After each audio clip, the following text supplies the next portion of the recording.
human way. That's what we're really talking about. The grassroots work that it's going to take to move us into our next phase of human evolution. Yeah, I want it to sound big, because guess what? It is big. And it is a big task. And I've had people describe it as being web-like. But one thing that I also know about a web, if you touch one part of it, that touch reverberates throughout the entire web. And it's for that reason that we decided that we were going to start our campaign in reparations through education. I think it's wonderful that our governor heard about what we were doing and decided that he was going to play along with us. And he's putting some money into at least elementary allocated money for education. That's awesome. But we're looking at things that we can do more on the grassroots level to help sustain our schools, help to scholarship, mentor, tutorial programs, and wanting to get an idea from the people in this room where you feel like you fit in that, because you all have gifts.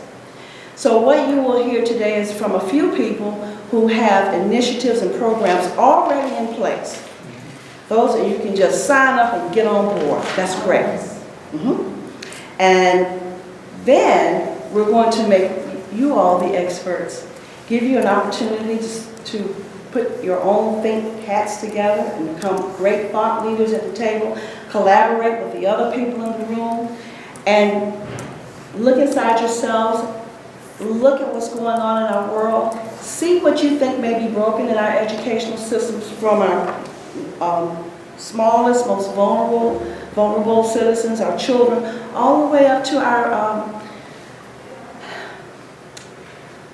people who may be locked away, the juvenile system, adults who also need skills training, nurturing, and mentorship. We chose education also because that sharing of knowledge was the first thing that was, other than our liberties, but our first thing as African people to be taken from us. We lost our history, and without education, we had no future. So this is where we're going to start in coming to the table with how we repair our communities. Again, you're going to hear some wonderful people talk. David Ragland is going to talk some about education and faith-based initiatives and grassroots initiatives from all over the country, because he travels like that. Lottie Dula is here to do the same, and she brought this lovely timeline for us. And if you haven't looked at it, please do. And she has made it possible for maybe someone or a couple of someones in this room to actually have one of those, if you play your cards right. So I don't want to take up too much of your time, but as we're going to be here probably until 5:30, and I know that's a long day, but those of you who can stay with us, we would love to have your energy in the room. And those of you who can't stay with us, make sure you get back with us, because we're not just doing this one time. We are moving our city forward as long as Coming to the Table has a table.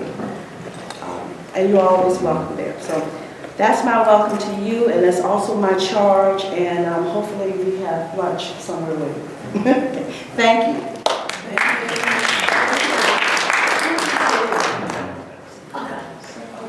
All right, so if you signed up for a lunch with us, that lunch is kind of straight. People in the room that already have an association with Coming to the Table, why don't you give that person sitting near you a synopsis of what Coming to the Table is? I'm going to let you do this. You got 1 minute.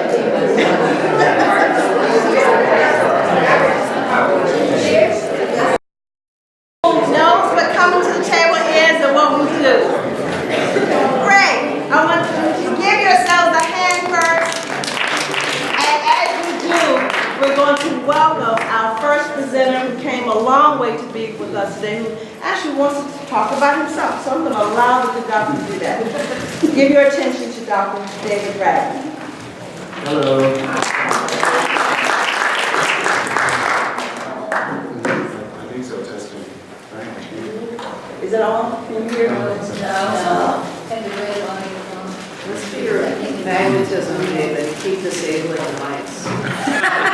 It started off last night.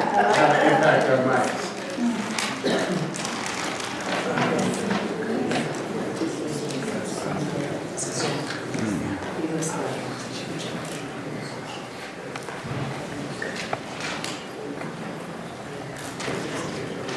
Okay, while that's happening, the table has 4 legs. What's one of the legs?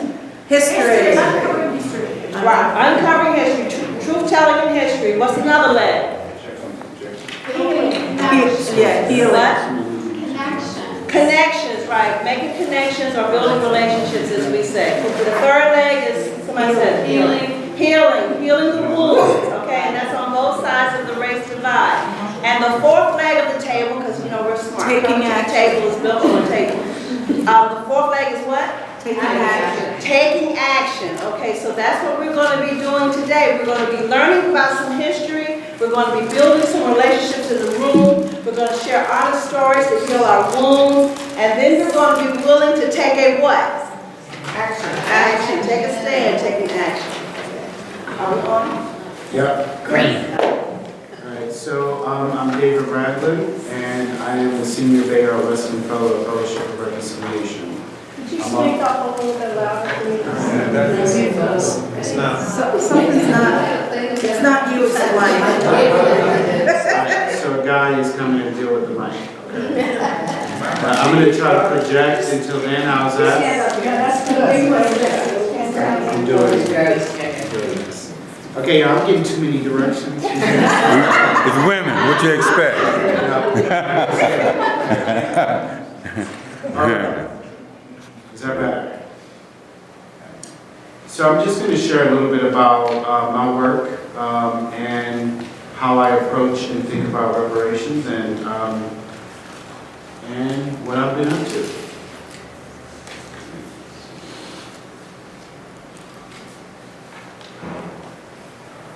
All right. So I want to share 2 definitions with you of reparations.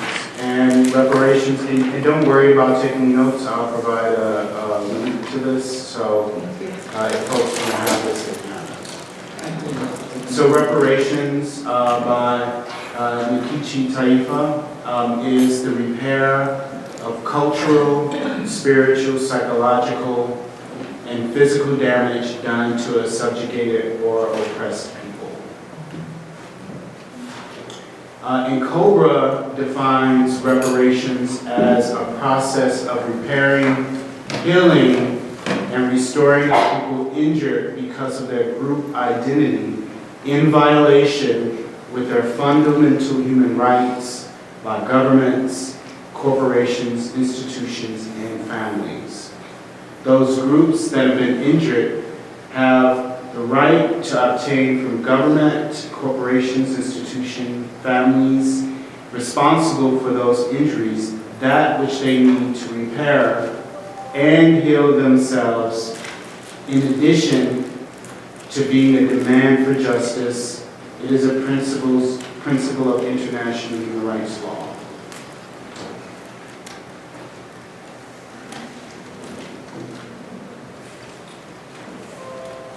And to continue along this line, the United Nations recognizes and defines reparations in 5 dimensions.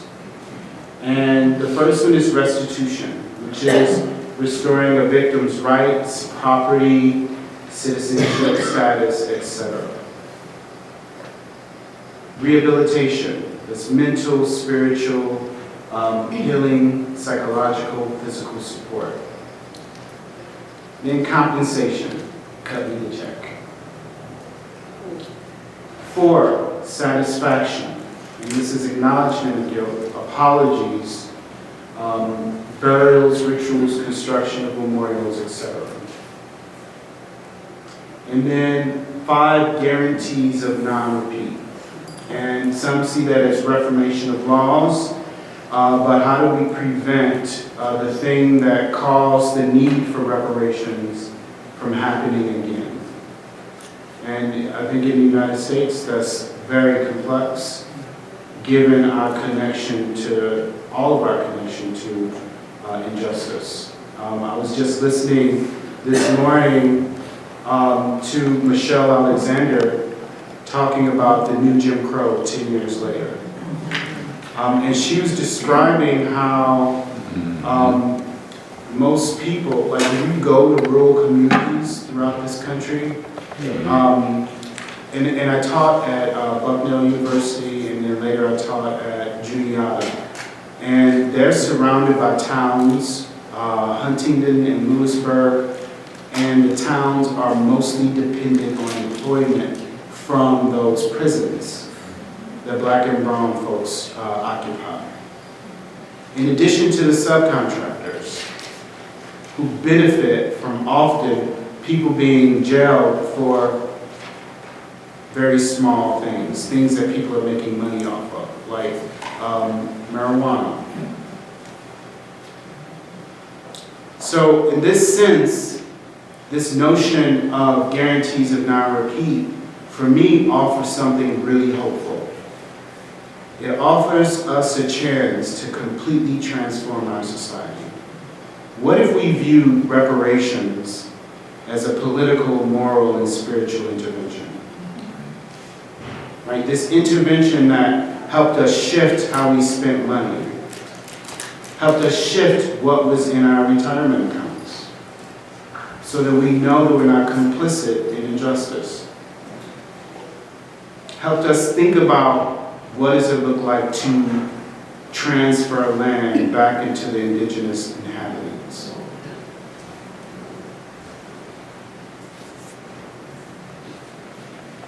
And so we use these definitions of reparations in part to frame our campaign. And our campaign was really looking at what does moral and material repair look like. And this is an image of Callie House that we used for imagery in our campaign. How many people know who Callie House was? Callie House is credited with thinking about reparations in the late 1800s. She was jailed later for creating a pension fund for African Americans. And she was jailed for mail fraud because they said, well, a woman couldn't do this, and definitely a black woman couldn't do this. At one point, people were sending their dollars to Cali for a national pension fund.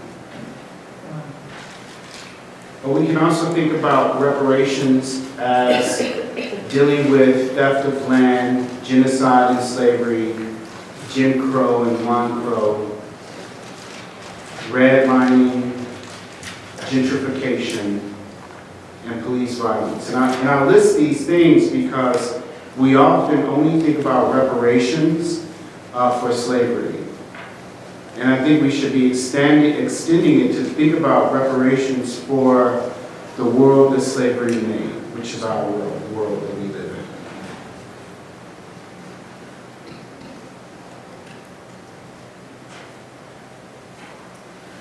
So here's some questions.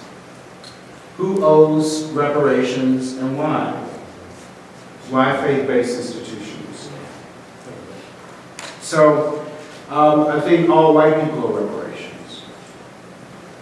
Because if you're white, even if you just got off the boat, you benefit from white supremacy. You benefit from what I talked about last night. The Center for Investigative Journalism has a report that describes how black people are less likely to get a mortgage under the Fair Housing Act. And so if you're black and you have, what they found in this study is that black folks with better credit, more cash on hand, were still less likely to get a mortgage than their white counterparts. But also, if you think about policy in police departments, that policy is often based on higher-ups telling police to target a community. Yeah. So if they're targeting black and brown communities, that means they're not looking at white communities. I shared this last night, but I was in a car once heading to court with my lawyer about some of these infractions, and we were going like 80 miles an hour. And I was like, wait, there's police. And he was like, let's go. So if we look at how police and law enforcement actually like ignore crime from white people, or if we consider that white people aren't necessarily doing any crimes, I think that's part of white privilege and supremacy.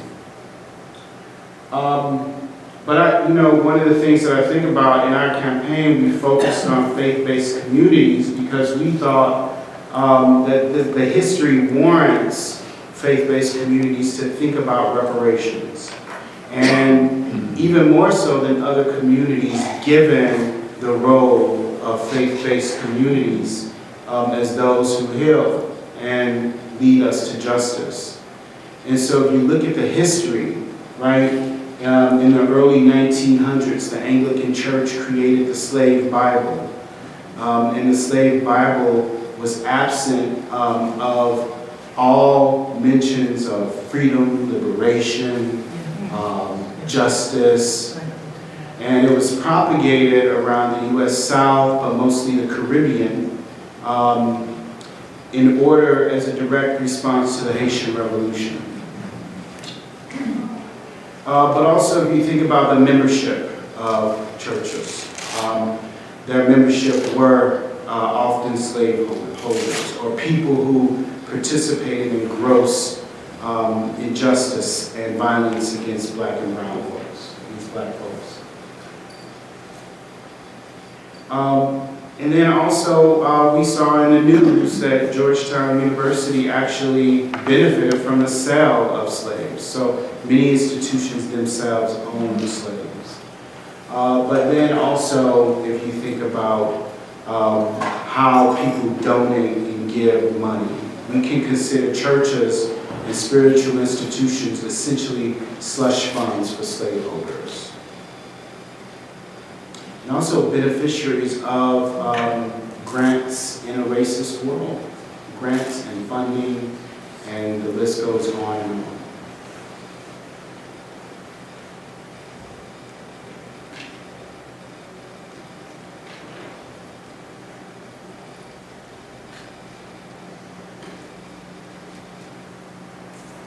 So we created this campaign, and I'll talk to you more about it, rooted in spirituality and reparations.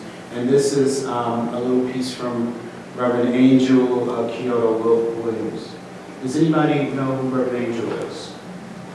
Reverend Angel is one of the only Zen Buddhist priests in the country, and is renowned for her work around racial justice. And I'm going to forward it a little bit. Welcome. As I was listening, Oops. what you're saying, I think that the question of reparations can only be cured through conversation. I think one of the steps we've had over the years is to try to situate reparations as a political conversation or an economic conversation, and that it is only going to be received and understood as a spiritual conversation, a spiritual reckoning. And I think that the human heart yearns for that. I think even the human heart that is intoxicated, as you beautifully said, Dr. Taylor, power yearns for that, because the emptiness of wielding that power is also apparent to anyone that takes a look. And I think one of the mistakes that we can make, and I will caution against it, is to try to look at the people that are the most extreme ends of things, and that's not who you need to worry about. It's just like politics in America. It's like, what are the independents? What are the people in the middle doing? The people that have some sway potential in them. And rather than looking at their extremes. So I want to say that anything I say is referring not to people that live on the far ends of the extremes, but people that are, I want to say, system makers, structural bridge makers, right? They're creating the structures, and they're investing in the structures in overt ways versus what I think of as people, the way that I often talk about how whiteness itself works as a socio-pathological cultural ontology that it induces, it's either seduces, induces, or reduces everyone, but many white people are, for the most part, actually seduced or induced into it. And induced is a particularly important frame because to be induced is somewhat invisible, and white privilege, white supremacy works most handily when it is invisible. And therefore the surfacing of it and the ways in which not just that it causes harm, which I think is also a place that we've sat in a long time and have conversations, situating the conversation in the way that it causes harm to the people that are oppressed and marginalized, etc. I think exactly right, Dr. Like it invokes a kind of contempt. It also reinforces the notion of inferiority of those peoples.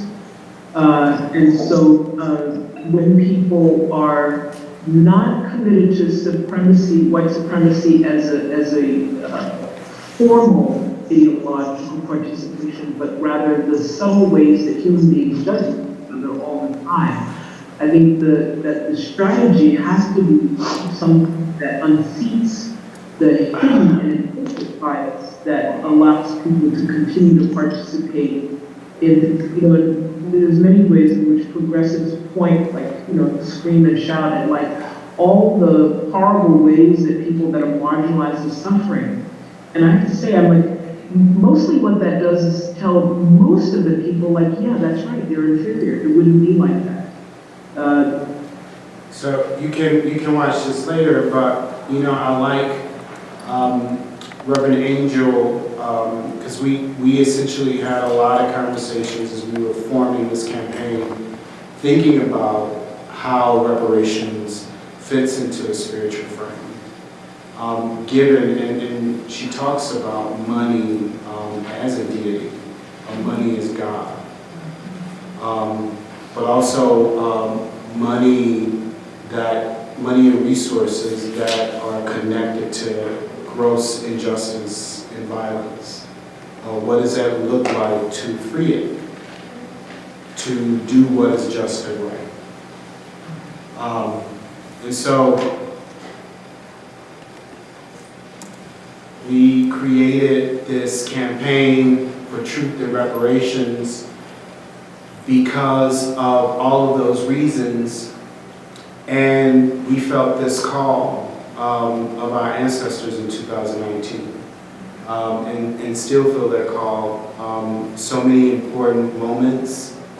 In 2019, we saw it was 400 years since Black folks have been on this continent, brought here for slavery, 50 years since the Black Manifesto, where Jim Foreman came to faith communities and demanded reparations.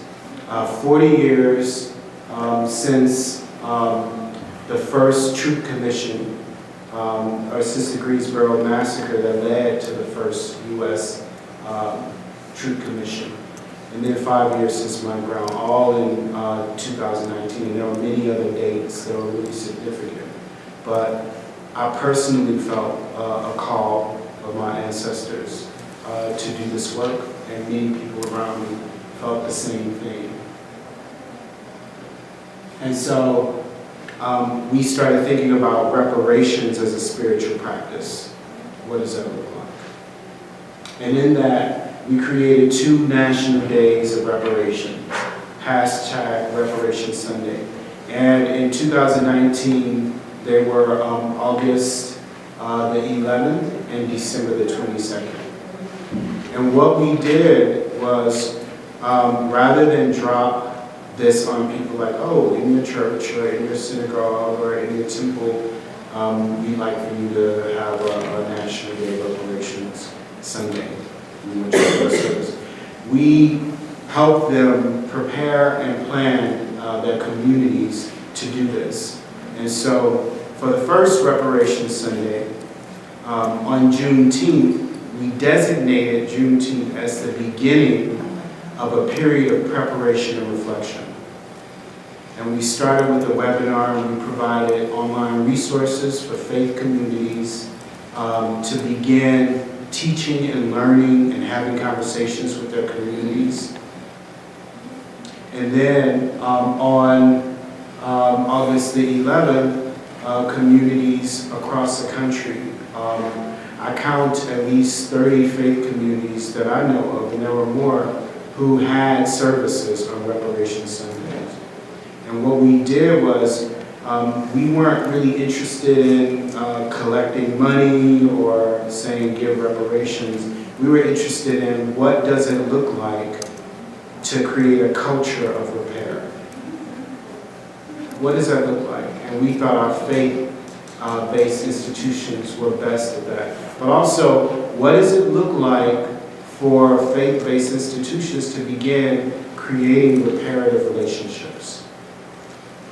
And so for some people, in one faith community, they actually helped to put one of the black organizers in their community, help him finish his PhD.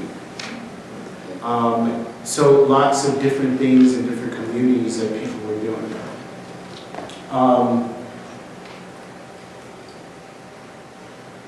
And the people who were part of this campaign were Fellowship of Reconciliation, the Truth Telling Project, the Ferguson, NCOBRA, National Association of Blacks for Reparations, Restorative Justice for Oakland Youth, Coming to the Table, Interfaith Movement for Human Integrity, Psychoanalysis for Social Responsibility.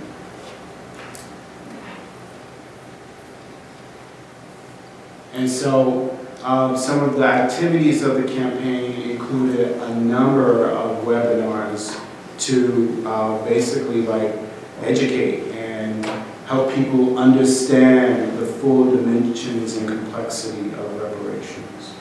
So these are just some flyers from that. And then we did a celebration of the 50th anniversary of the Black Manifesto. But let me show you a little bit from here first. Let's see. This is from... Shalom alaikum, everyone. This may be my... And this is, we did a series of webinars specifically focused on spirituality and reparations. And this is one of the first ones. And this is Reverend Renita, who was a Ferguson activist and is a pastor in the African Methodist Episcopal Church. Move forward if we haven't repented, and we can't repent unless we confess. So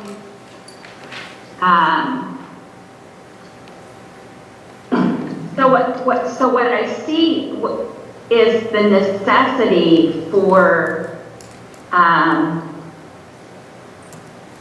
white people to understand how historic white stuff has infected the systems and structures that we continue to perpetuate and continue to hold people in bondage today.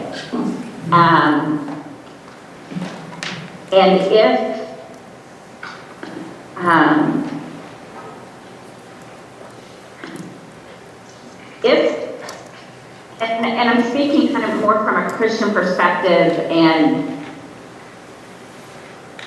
the community and that I serve.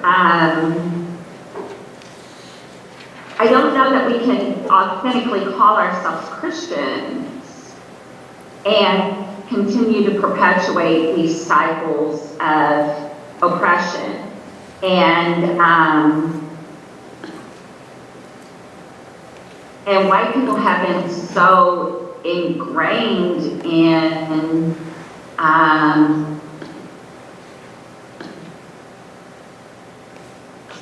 racism and the effects of racism that what they see it as normal. And so when there's talk about reparations, the comments tend to be like, well, we didn't do anything, it's our fault, you can't pay back,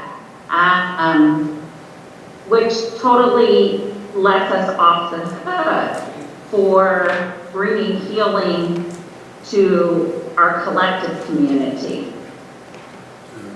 So I'm kind of showing you some stuff so you can know what to look for. All right. Then these other images, we held the Black Manifesto Revival in Atlanta, right around the time of the 50th anniversary. And I don't know if you can see this image. This is one of the representatives from the Cobra, and there's a altar, and their ancestors on the altar, James Foreman being one of them.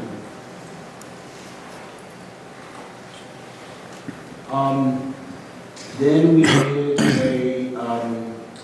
a convening in Ferguson around the 5th anniversary of Mike Brown's murder, and that led into the first Reparation Sunday. And so this is some of the imagery from the campaign, and this is kind of acknowledging some of the forerunners and thinkers on reparations. And I didn't and this is me speaking at a Reparation Sunday. This is a healing ceremony that we had at the river after the Ferguson convening. And this is a photo from the last Reparation Sunday in my community in New York on December the 22nd.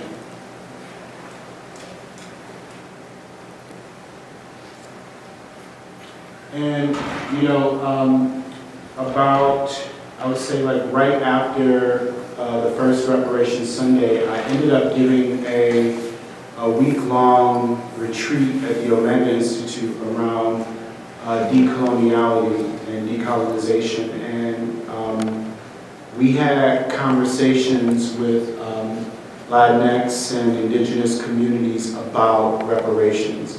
Because every time I was giving a talk about reparations, and particularly white folks would bring this up, well, what about Latinx folks, what about indigenous communities? And I said, well, that's a good question, but we're talking about it among ourselves. And, you know, so one of the things when we had the conversations, we talked about indigenous folks, people that I've been in contact with, Navajo, Zuni and Navajo Lenape, who live in the community that I live in now. What folks often want is history. They want the history of the land acknowledged. They want access to the land. They want relationships if people, for instance, are giving land reparations.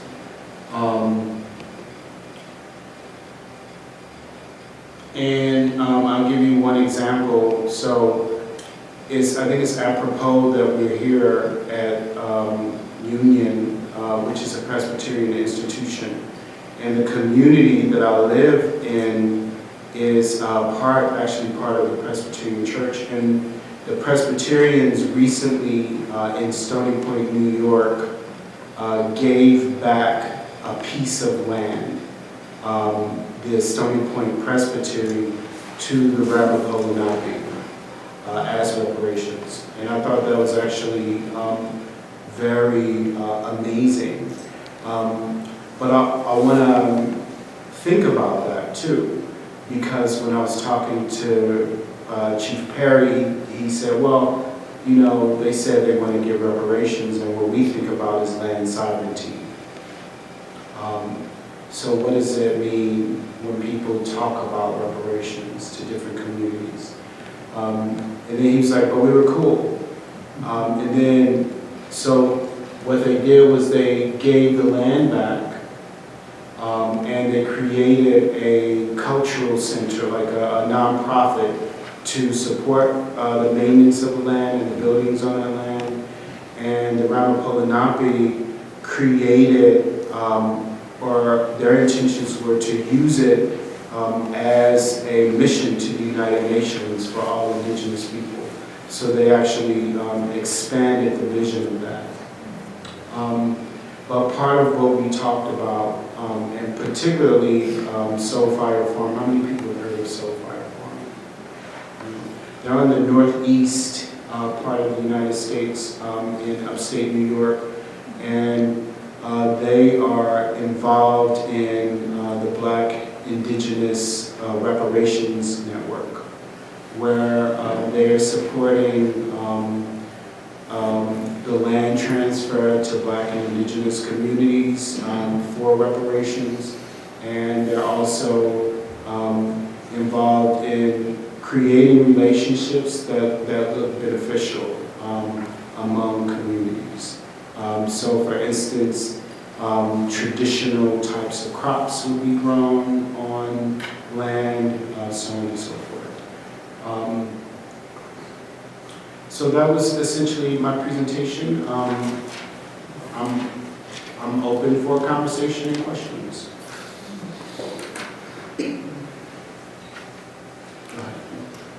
The one speaker, the first speaker, when she talked about white privilege works best when it's invisible, I think I was thinking about reparations in terms of a white person, what's the role that we can play? Because it's not just a Black issue, it's a human issue.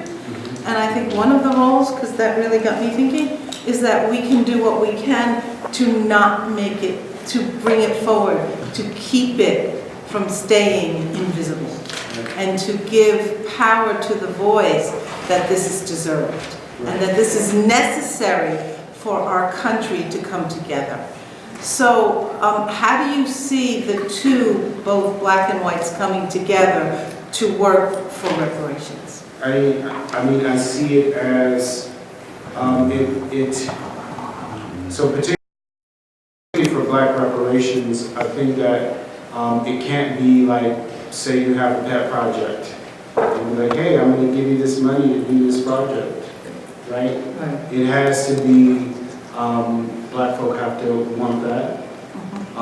It has to be, I think, Black-led. And at minimum, it has to be like I think we often think about reparations as a big chunk of money, and it is a holistic piece that involves healing, education, restitution and compensation. And it can be what folks agree upon it to be.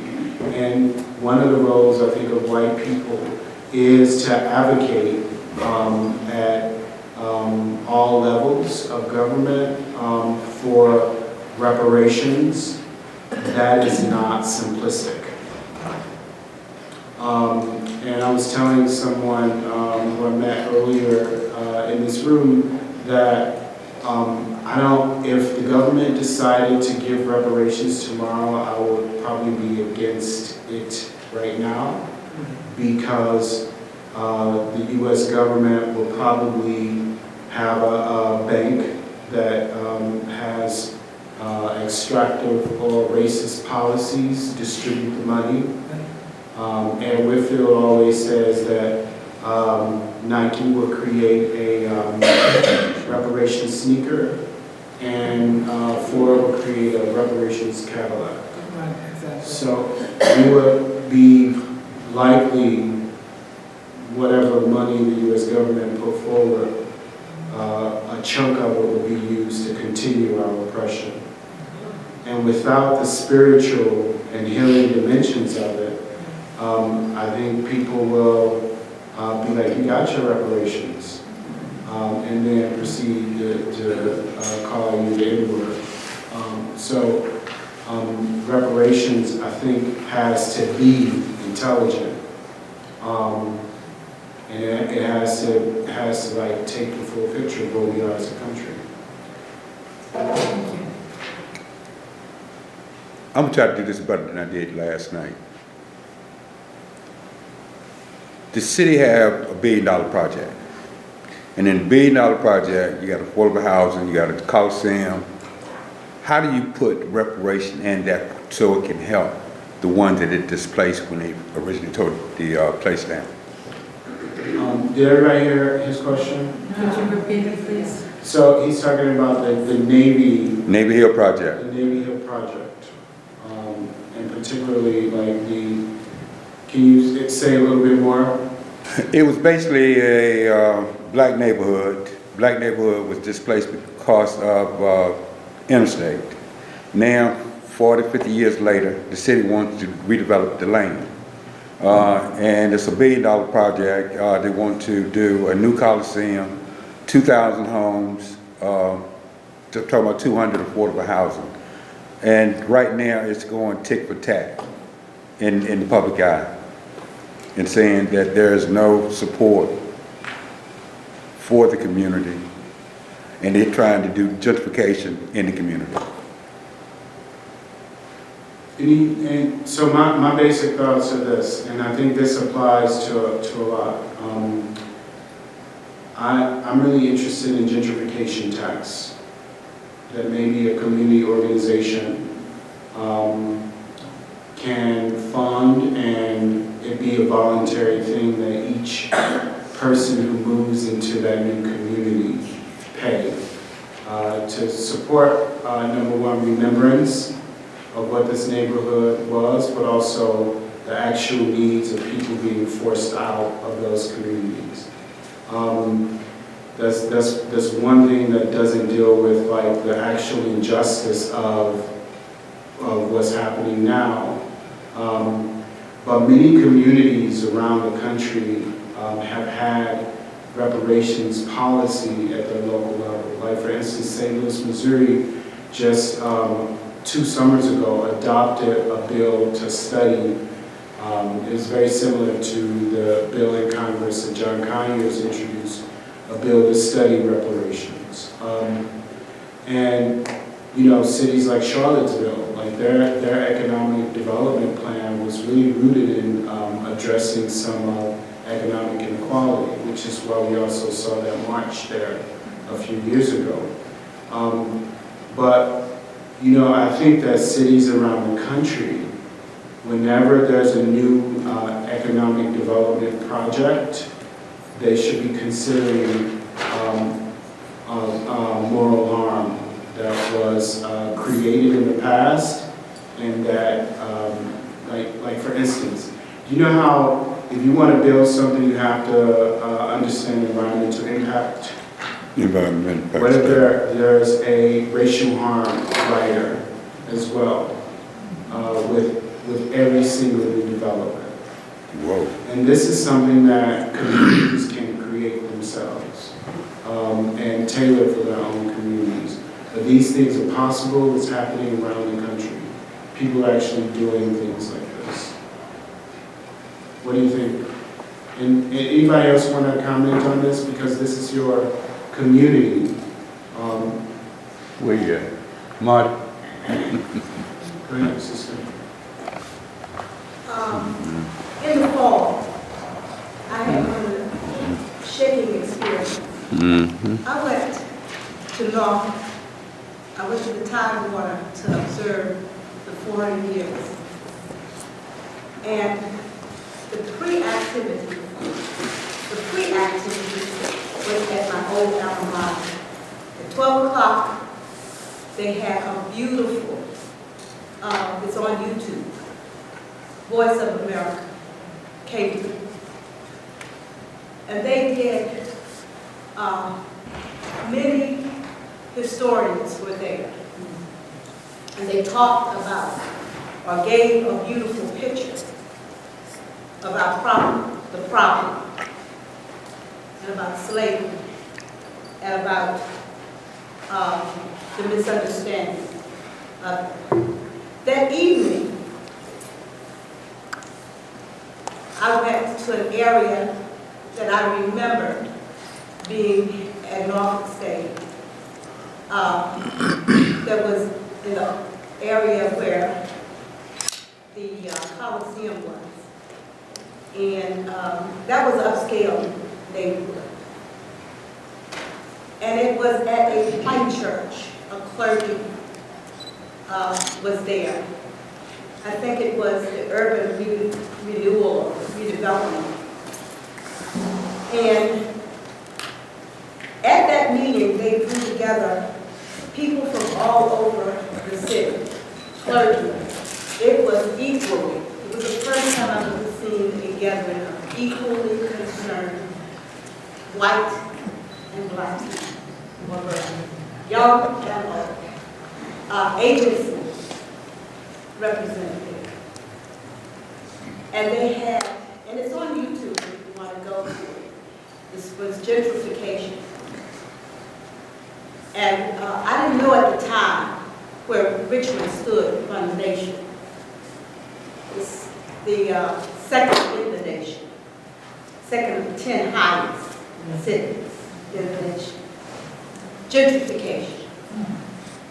I didn't really hear, I heard bits of information about the Navy Hill. But it was not, I knew it was a black community, I knew I had a lot of girlfriends, I knew that it would encompass the black community on this side of Broad Street, because whites were on the other side, going to the river. But as I grew up, they were talking about the black community. When I came home, that event was so real and up in my face. And the people that came together was talking about the history of Norfolk and how the privileged whites, the same place that you had the mass shooting, and I knew when I was at Norfolk State, was a place that you didn't really go to. That was before it was developed, Virginia Beach. And the history of how the privileged whites got to Virginia Beach from Norfolk, developing that whole Tidewater Basin, going towards Virginia Beach, Chesapeake and all, was done after the war, where they would take and give persons leaving the war monies to develop outside the city. Now that happened in different areas where they would put blacks in projects. They gave Norfolk State the old golf course. And my point is this: the people that came together in that room with the journal and God, she was on that panel, talked about the atrocities and the way in which they would always promise something and snatch it back. And when I came home and I saw our mayor, I'm calling out because I was born in Richmond, Virginia. 71 on March the 5th. And they were talking about overcoming, and I knew about a community that embraced me and made me feel safe. There were white folk that I asked questions about, and Mama always and Daddy always instilled in me a Christian connectedness. But when you see the politics of this city coming full circle right on around, and you can feel Jim Crow in the streets. Whoa. You can feel it when you see the people that are disenfranchised in this city. Sure, there might be a few blacks here. They're on our city council. They're in corporate structures. But the people that were really making a difference for our safety were whites and blacks working together that had a true spiritual base. And last night when you talked about it, you called it out. You called it out. And my thing is, when he was talking and asking that question of how we bring all of this together, because it was up my face. We got to stop doing what we have been doing and having these kumbaya moments. We have to make it real. We have to be the Christians that we think we are. We have to be that. And my thing is that when he asked that question, I didn't fully, I felt it, but I wanted him to really tell me And I think we have pieces of the puzzle. That's what we have. We have pieces of it. But we don't know the whole thing, because when I went to that event, I really didn't know it was at home up in my face, and it was brewing. And when you had people, the people who wanted to carry to the populace, the government, the heads of the government, black, and people that were setting up the council and everything, and all, they're black. And yet, and still, the concerns for public education are on the back burner, excuse me. Public education on the back burner. Where are the 50-some black clergy people? It made me sick. Tell it. It made me sick. And it still goes in my craw. Because we have, I can think of over Churchill, but I can go all over Richmond, thinking about the people that would turn over in that grave, the preachers, let alone the politicians, let alone him, let alone some of the others. They would turn over in that grave if they saw the black people being manipulated, that corporate structure, and filthy money. I'm sorry for getting that. I'm sorry. Get it out. Let me just say something. It was beautiful last night. It's the reason I pushed myself here, because I should be at home today. But I pushed myself because I said, this is a defining moment, Josie. You need to see what this fellowship is all about. And so when you laid it out last night with As talking about education, by the way, for the black community, education came out of our spiritual understanding. And it came out of our African tradition, coming all the way from Africa. They brought their spiritual connection about true religion. And that formulated, and what this is the birthplace. It gave the black church its soul. So my thing is, we got to really look at the elephant or the demon in the room. And we really got to face up to that. Don't be sorry. I truly believe that capitalism is a problem, and it's not good capitalism or reform capitalism. Capitalism is a system of winners and losers, and it is morally acceptable in capitalism for black people to lose. That's the way it's set up. And last night we were talking about this gentrification is not new. We had urban renewal under Truman, cities across the country where black communities were destroyed. There's a good book, Death and Life of American Cities, that Jane Jacobs writes and describes her fight against Robert Moses under that administration, who basically destroyed neighborhoods, and they fought back. What's the name of the book again? I'm sorry. Death and Life of Great American Cities. Just look up Jane Jacobs. James Jacobs? Jane Jacobs. And they created projects and put black folks in it and destroyed black communities. And I lived in Toledo for a while. There's a street called Dorr Street. It was an entire community, strip of black businesses that was destroyed. And they promised that they were going to replace those or better, but they did not. They did the Pruitt-Igoe projects in St. Louis, right? All we have to do is just look at our communities.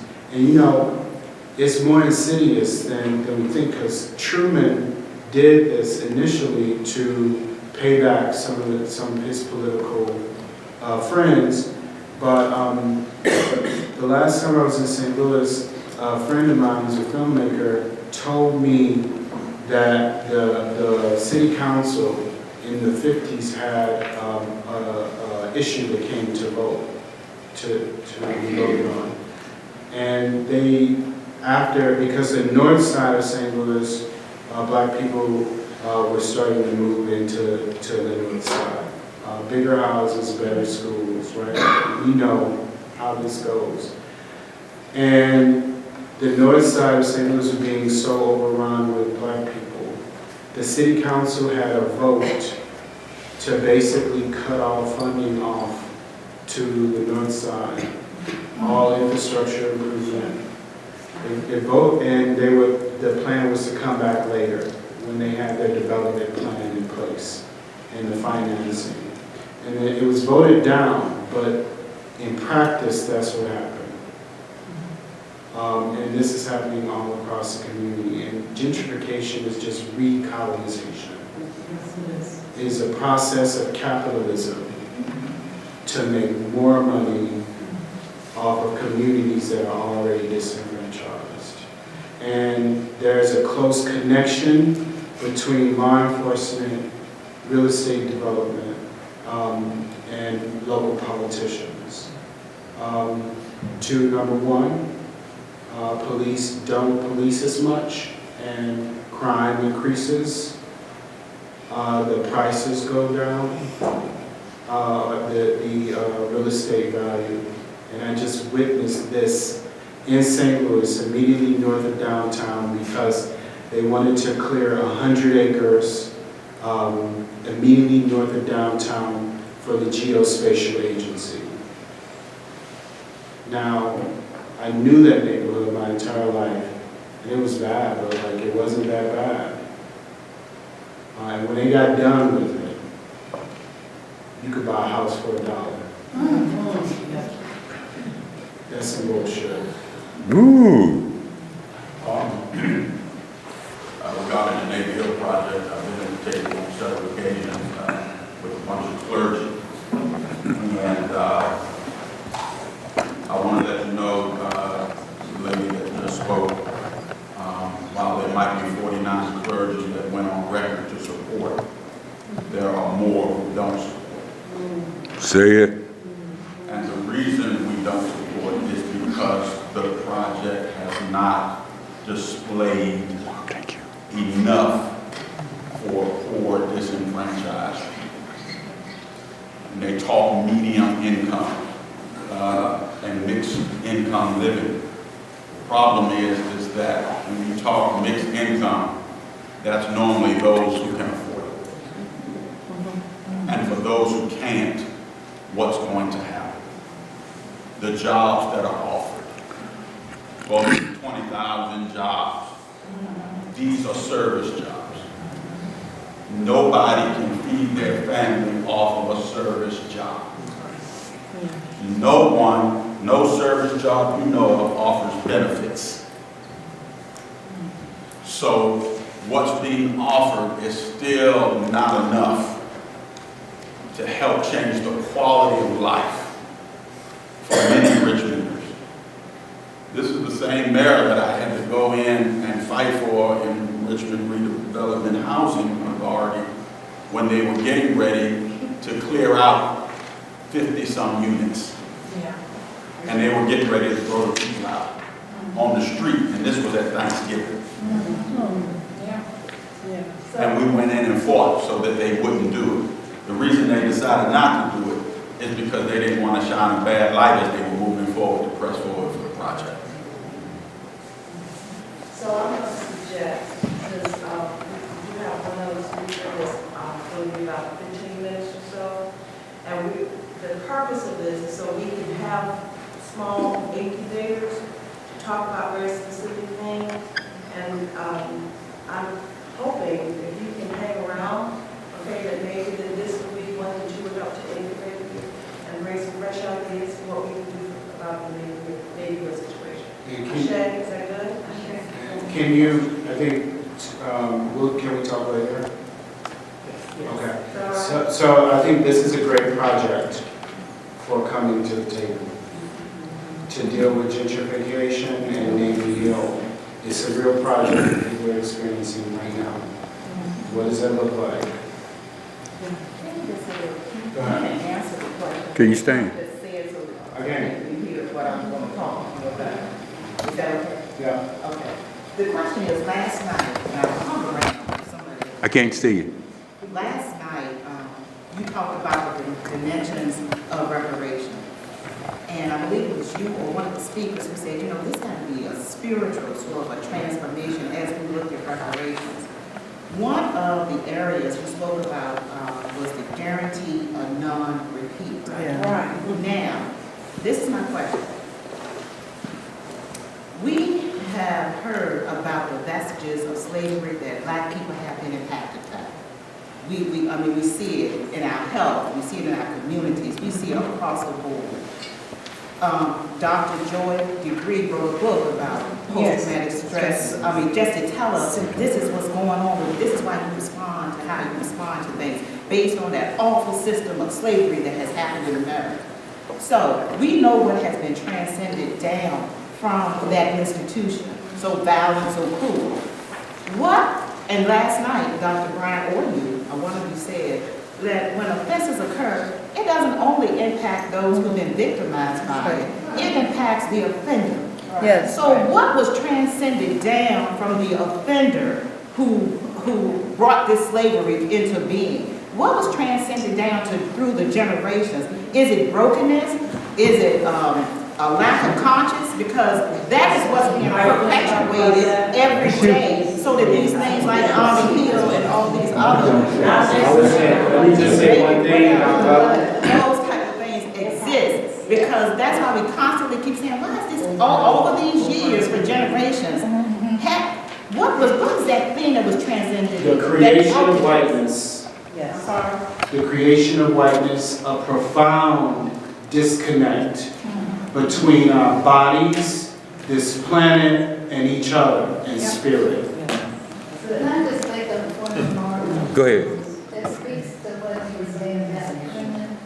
I was born in 1940, and I saw that happen in my hometown of Vernon, Virginia. And it happened to a Black lady that worked in our home from the time I was a tiny child, and I loved her. And that happened. I can see her house today. It was a Black neighborhood. And when I graduated from college, I was at home eating cornflakes, I'll never forget it. And she knocked on the back door. And what had happened to her in that project is on my heart today. It is the saddest thing to me. That's a white perspective. I just want people to know that white people did care. And Come on. before you say, I want to kind of bring us back to where we kind of started. We know that what we are dealing with in this whole conversation about reparations is phenomenal. It's huge. It touches every part of our lives, everything that we do. And what we are trying to do today is get a good start on what energy is in the room, and coming to the table has started in the place of education, just as a start. You know, as long as we have a coming to the table, we're going to continue doing this, and doing this. But today is a start. So thank you for answering, and I hate to point to people, I don't know anybody's name, answering her question, but I think some of that is bounced over to this part of the room, and our next speaker, Lonnie Dula, is going to maybe say some things that might massage your question. Hi, good afternoon. First of all, a hand for David Ragland. I really appreciate it.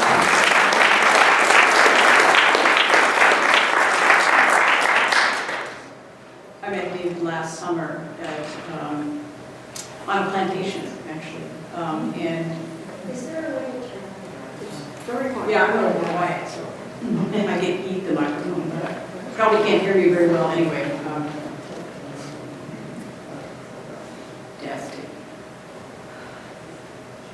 Okay, well, I'll lean forward. My name is Lottie Lindula, and I'm a member of Coming to the Table in Denver, Colorado. So I've flown out here to support Danita's efforts, all of the Richmond chapter's efforts.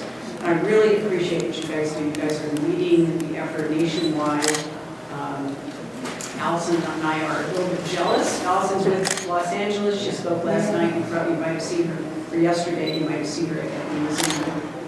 And our chapters are much smaller, and I can tell you I'm very inspired by what I see here in Richmond. So thank you for coming.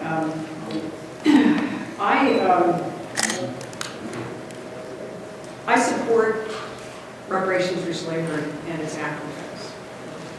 It's rare for a white person to say that. I support the national effort, and I also support personal reparations. And that's what I'm going to talk about today, is personal reparations, speaking directly to all the white people in the room, things that you can actually do to begin to make personal reparations. I've designed a website called reparationsforslavery.com, and you can all look at it. And it's .com, .org, not .org, so if there's a mistake there. And basically, I designed the website because I discovered I made a horrifying discovery 2 years ago.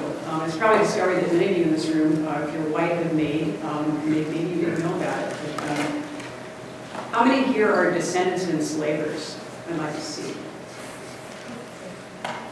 Okay, how many of you have not really looked at your genealogy and don't know if you're a descendant of an enslaver? So, could be. Now, look, 10 years ago, if you told me that I'd be advocating for reparations, I would have told you you're crazy. I was a fiscal conservative. I believe America was a meritocracy. I believe the playing field was level. And I thought that everybody was basically responsible for their own success story.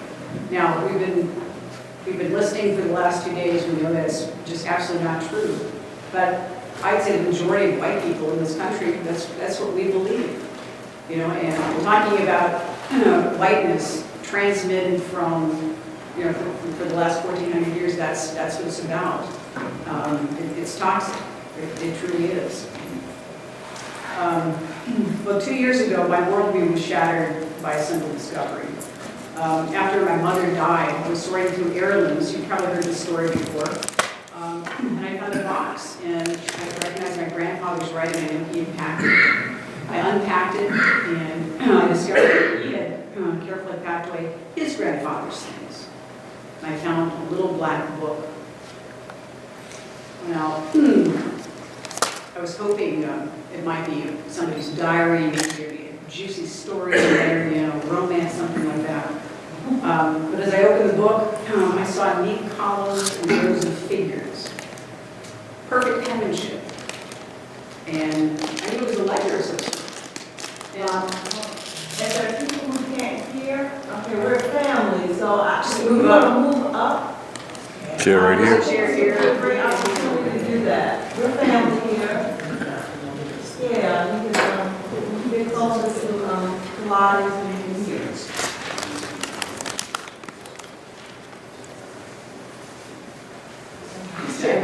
Because I don't see where I'll try to. Technology is working, it's not working for us, we're not going to. Sorry.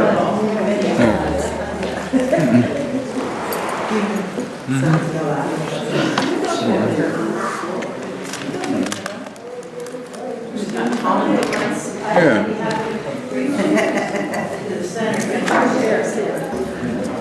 All right, I'll talk as loud as I can.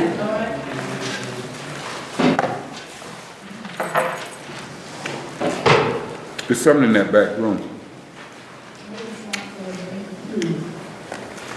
All right, so you hear I'm talking about, I'm finding a book, all right? So I noticed that it looks like a ledger. Well, I'm a finance person, so I feel proud all of a sudden. I'm looking page by page. I'm seeing records of tools, lists of properties, perfectly pinned, and I'm thinking, wow, this is great. I know where I got my financial skills from. I inherited it from my second great grandfather. Very cool. But then all of a sudden I came across a page that took my breath away. The heading read, "Slaves Lost Due to War."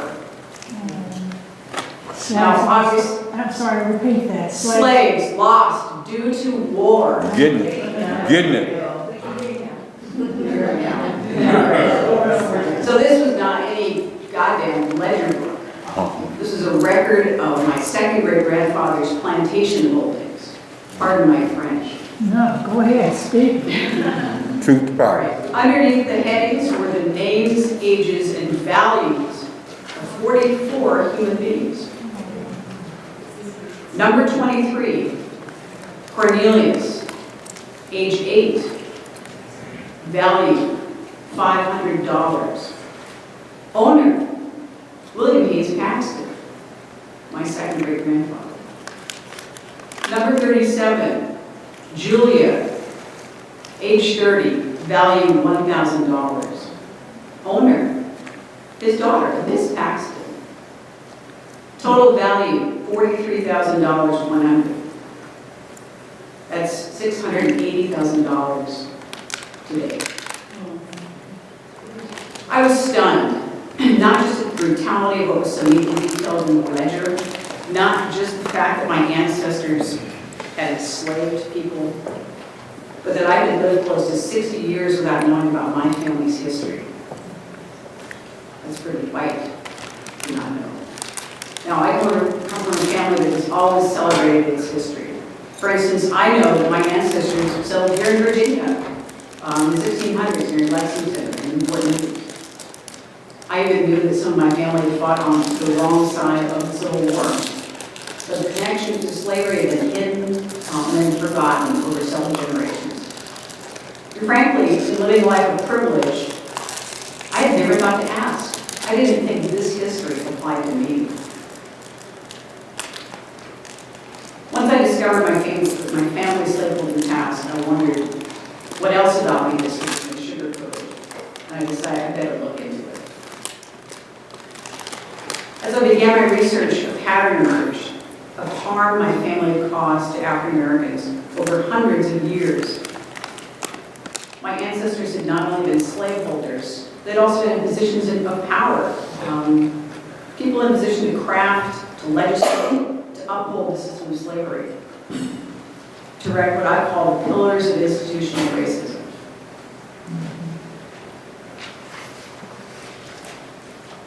The evidence was undeniable. I found my second great granduncle's memoir of the Civil War. He simply wrote, "I don't care what the others call it. To me, it'll always be the war for the slaves." So there's no question. What I found sickened me and it broke my heart. I was filled with remorse and with deep sadness. Also tremendous guilt and shame. I'd always thought I'd come from a good, upstanding family, a family committed to justice.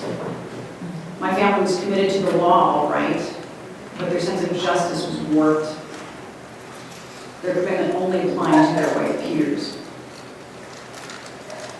Upon reflection, I came to a decision that my family owed reparations to the descendants of enslaved Africans. So I found coming to the table just 2 years ago. I attended the National Gallery in 2018, and I started to meet other descendants, like Allison, other people there at the table. And I found that all white people have the same question. Now that I know, what do I do?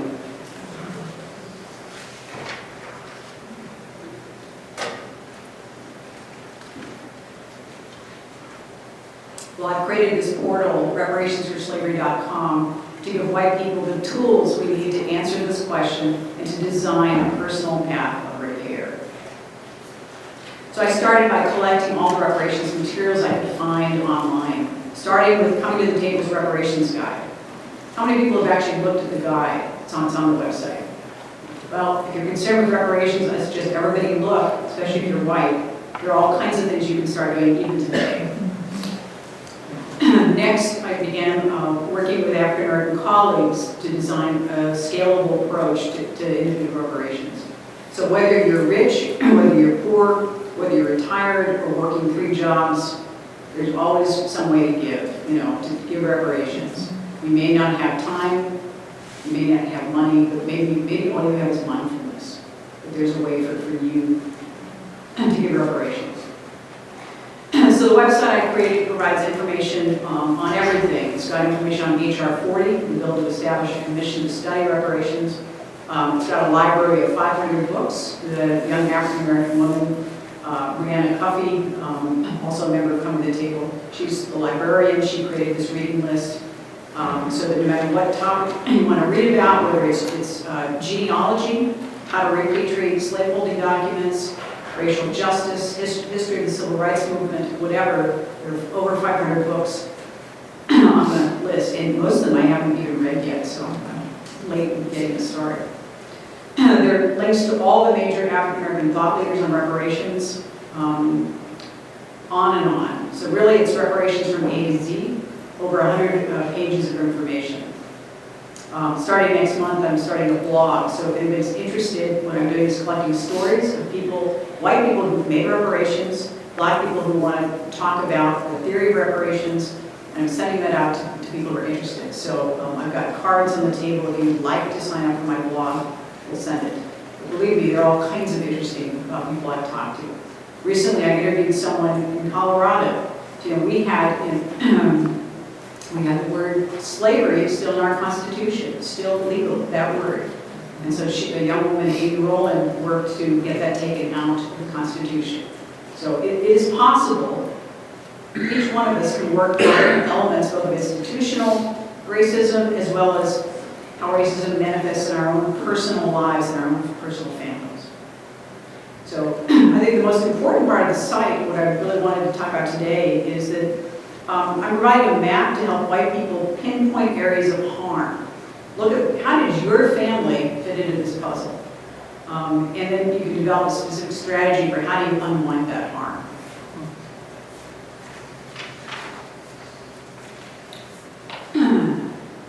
So, simple steps. In my own case, one of the first things I did was look at the livelihoods of my enslaved ancestors.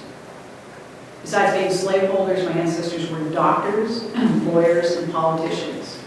Oh boy, trifecta, right? Not so good.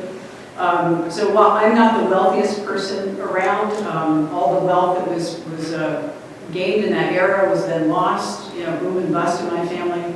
I found ways to support young African Americans getting their education or already working in the fields of medicine, law, and political science. So I'm directly trying to, my ancestors created harm, I'm trying to reverse it by lifting up a young African American who wants to work in the same fields that my family specialized in. I created a small scholarship in my slaveholding ancestors' names with the United Negro College Fund. And don't forget, many people have already been through school, but they can't pay off their student debt. That's a really powerful way that we can help. Find a young person, help them pay off that debt. It's not that hard. In fact, if you've got 10 or 20 people, say in a church setting, you could lift someone up by paying off their debt. Other white people have banded together to do this already. In fact, there's a nonprofit in Minneapolis, and it's called Stolen Wealth Returners. Think about that, Stolen Wealth Returners. They're formed to pay off the educational debt of 13 African-American organizers of the Movement for Black Lives.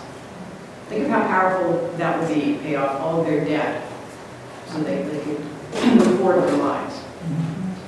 There's another one, for instance. Has anybody heard of RIP medical debt? This is really powerful. And this is right out of the conservative playbook, you could say. RIP Medical Debt is a nonprofit. What they do is they buy factored debt. What factored debt is when typically people of color or anybody who is poor can't pay their medical debt, it becomes bad debt. Well, companies buy and sell these as investments, right? Portfolios of risky debt. Well, RIP Medical Debt buys up this debt and then forgives it, freeing up the people who could almost be bankrupt. So this is a model that I'm interested in. For instance, why isn't there then RIP education debt? RIP foreclosure debt? Think of the possibilities. Each of you can think about your areas of expertise and how you might apply it to slowly chipping away at institutional racism. Besides looking at the areas of damage for my family, I also transform my family's tradition of philanthropy, which is really another colonizer sort of tradition. So you can change your tradition of philanthropy into a tradition of personal repair. One of the first things to give up is the notion that you deserve a tax break based on donations. Instead, I give personal repair to the people that I'm working with. Some people I'm working with would like to, are young people who would like to establish racial justice practice. I help them by becoming their very first client. They can review material on my website or write content for me. I pay $100 an hour for that. You know? So think about all the ways that you might be able to help a young person get started in their career, make good money, get a reputation, etc. So there's so many ways that we can help. Now, as many of the topics that come up today are overwhelming. You know, how do we deal with gentrification? We can't solve that issue today. But there is a way everybody can help. And for instance, today's theme is education. And would you like to participate in an experiment of reparation right here? I have an idea. Just say yes. Yes. Yes. Yes, say louder. Yes. Okay, thank you. All right, I'm going to give you an example, and then I'm going to give you an opportunity. So here's something that embarrassing for my family. So my mother and grandmother were both members of the United Daughters of Confederacy. Who's heard of them? Okay. And all right, white people, how many of your ancestors were members? All of them. Oh yeah, look at that. Nice, I have a job for you. This is good. All right. As many of you know, United Daughters of Confederacy, they've been active for generations in controlling content of history books and school curriculum. Am I right? Yes. We know that? Yep. They've basically erased the history of slavery and the true cause of the Civil War in favor of perpetrating the lost cause myth. They've done this for generations, to the point where most of us have not had a proper education. We really don't know what happened. So we're able to just live in our white bubble and ignore all of these issues.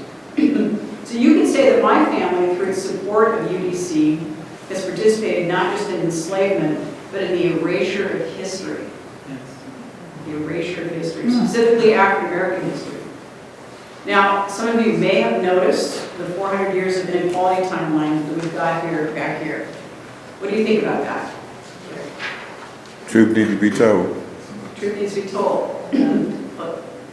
I'll give you, well, there are plenty of things missing there. It should actually wrap around the building. Well, this timeline was put together by students of color at Columbia University. It's free to download, and it comes with an alternate history curriculum from the perspective of African Americans, Native Americans, and others. It's also used to facilitate a contemplation on contemplative racial justice meditation. So, what is it you're speaking of? What is it that these young people did at the It's right there. it's right there. Right there. They created this timeline. Oh, okay, So they created a timeline and a curriculum that goes with it. Right? And then a man, Angel Acosta, David Ragland and I, Associated Forest, he created a meditation to facilitate racial justice. Okay. All right, so a vinyl copy like this costs just $125 to print. Now, as a gesture of repair, because of what the damage my ancestors did, I've given copies of this timeline and the curriculum to African American libraries and public schools in Denver, and to a foundation that wants to expand the impact of its racial justice work. If even one brown or black child looks at that timeline and sees themselves represented and dreams of a better future, And this gesture will have made a difference. If even one white person looks at the timeline and begins to question their family's role in the oppression of brown and black people in this country, then this gesture will have made a difference. But what if all of us in this room participated in this effort, whether it's the timeline or something else? We have a lot of power. Part of the problem is we feel disempowered because we think this problem is so big. But if you take it apart down to the molecular level, we can each have an impact. So I have a challenge for you. All right, so group reparation experiment. So I would like to ask, are there any African Americans in the room who are associated with an organization, a church, or a school, anything, that could benefit from receiving one of these timelines? All right, please stand up. Thank you. And sit back down.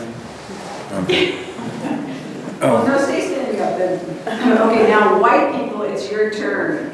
All right, I'd like to, any white people who are willing to offer a gesture of repair by sponsoring a timeline, it's $125, stand up. Oh, wow. You can match them up. Okay, you gotta keep counting. All right. Now, I want you to, let's see, where are we gonna go? Go off to the side there, and I want you to trade contact information. While you're going by, take my business card there.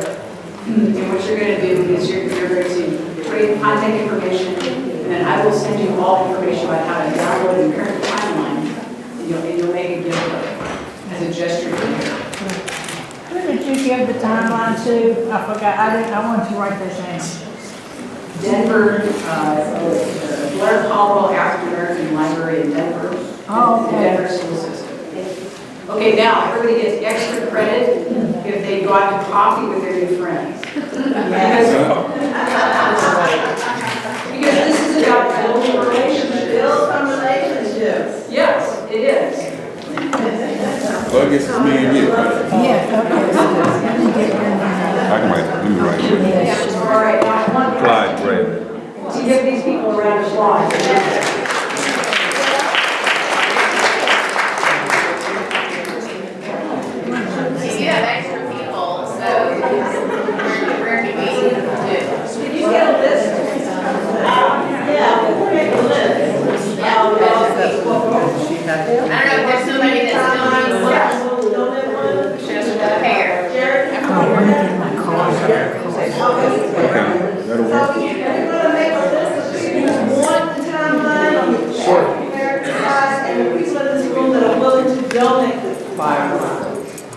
I gave you one of her cards. I gave you my information. Let me give you one of my cards. Okay. Okay. I signed yours. Okay, that's pretty. Yeah, so excited!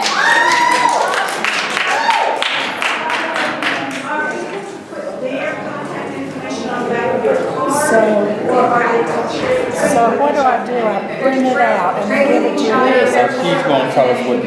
She's going to All right, and she wants to know what she needs to do.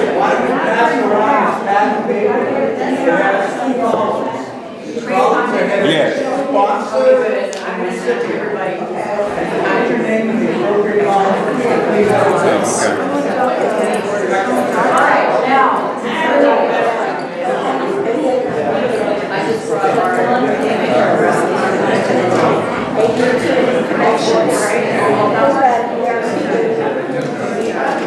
Alright, everybody, while everybody's trading information, I'm just going to go ahead and close out my comments.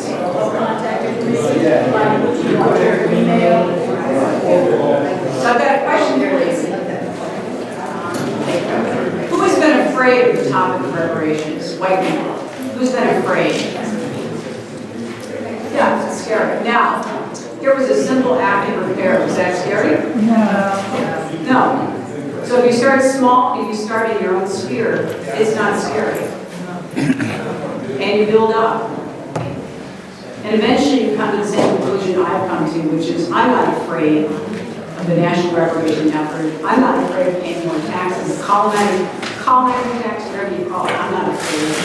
I'm not afraid of giving away part of my wealth. We can do it. Yes. Yeah. So I just want to say, for me, reparations work provides the antidote to what ails our collective souls. Provides the key to transforming direct racial harm into direct racial healing. Deep spiritual healing, we need to come together as a country.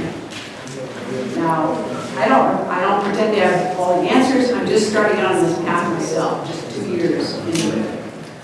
But I'd like to invite white people to start and to join me in asking questions.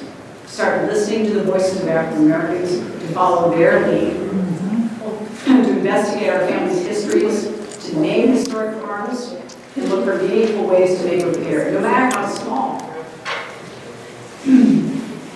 Dr. David Ragland described reparations as the midpoint between truth and reconciliation. I think that's exactly right. And I would add that ultimately, in making reparations, we begin the process of healing our communities. And in so doing, we make ourselves whole. Thank you.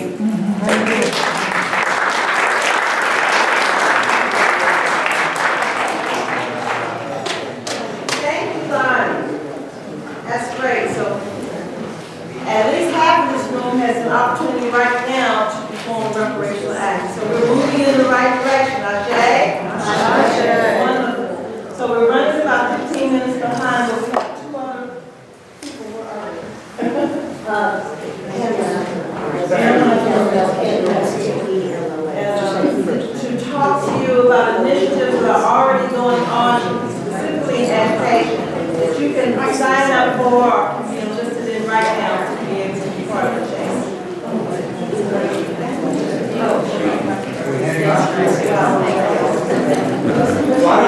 Hey folks, excuse me. So I'm Jerry Swirling, and I'm co-convener of the Reparations Circle here for coming to the table in Richmond. And so I'm going to kind of be, I guess I'm serving as master of ceremonies. Yes, you are. You don't like the word master. Oh, yeah. So I get off to a good start, all right? So what I would suggest is, if you need to take a break, please do it in from learning a lot to, okay, now what do we do? And that seems to be always the big question. What exactly are we going to do? We're going to get there by hearing, can everybody hear me, by the way? Yes. All right. We're going to get there by hearing first about a couple of volunteer programs that are available here in Richmond under the banner of education. And a little bit of background on why we're talking about education. We've had a lot of conversations about the complexity of the issue. And I think after listening to everything we've listened to, I think we all have a pretty good fix on how complicated it really is. There are a whole lot of issues, problems, injustices that have contributed to the case for reparations. They have to do with housing, they have to do with education, access to health care, political access, and the list goes on. We've come up with a list of about 8, 10, maybe 12 different issues. The challenge is, how do you wrap your arms around all that? Where do you begin? And because of that, we decided to attack it piece by piece. And the first piece that we're going to take on is education. Because quite often when you ask people if you could do only one thing in the area of reparations, tackle one topic, what would it be? Quite often the answer is education. That's not to say that there aren't a lot of others that come up pretty quickly too. We've been hearing about issues of property rights, real estate, home ownership, and all of that. I mean, that's probably a strong number 2. So we'll get it. This is going to be our initial out-of-the-box initiative, and it's going to be about education.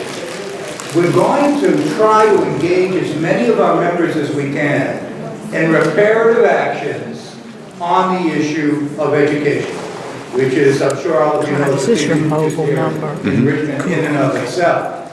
And we're going to hear now from a couple of examples of programs here in Richmond that are available to help kids learn. And one is from the public libraries, and the other is from a program called Micah on the north side. And let's see, which Pam? Right here. Pam, do you want to come up first? All right. So Pam Jones is a member coming to the table, right? You've been for like 2 months, right? And I'm sorry, I'm interrupting a snack or something. You ready? Yeah. All right. And these, we're going to hear about the MICA program, and then we're going to hear about some interesting programs being run by the public library. I should emphasize that these are both great programs, but more importantly, they're examples of the kinds of programs that are out there. So that as we begin to talk about exactly what we want to do coming from the table, we'll have programs in mind.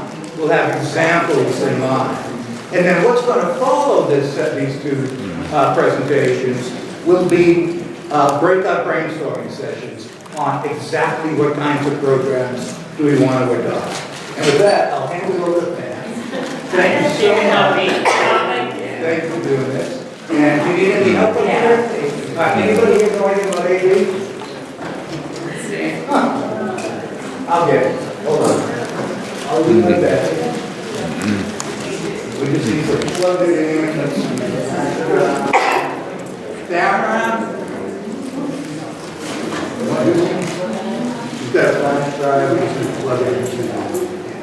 Where is the PC?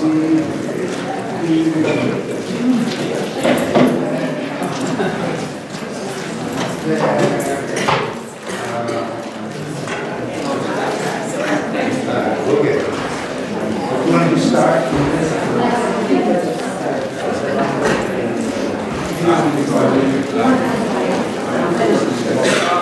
Let's see. Elton, do you need a computer?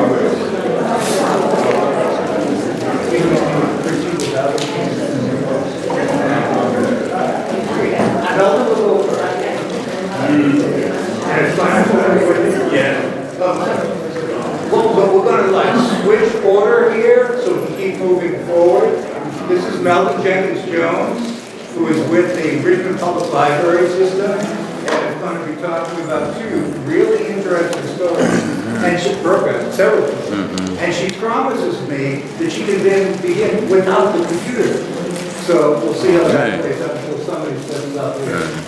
And Clarence, for those of you who don't know, this is Clarence McGill, also a longtime member of Coming to the Table, has worked in these programs with Melvin, and is going to be kind of doing a real-life story, real-life stories about how he's worked with Melvin.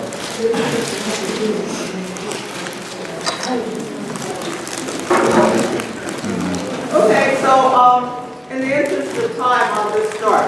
Please do. Okay, so I'm Melvin Jenkins-Jones. I'm the law librarian at the Richmond Public Law Library, which is housed in the Richmond Public Library. And when I first got there in 2013, I approached the other diverse librarians of color, more specifically, and asked them if they wanted to start a program, literacy program, to encourage African American males to read.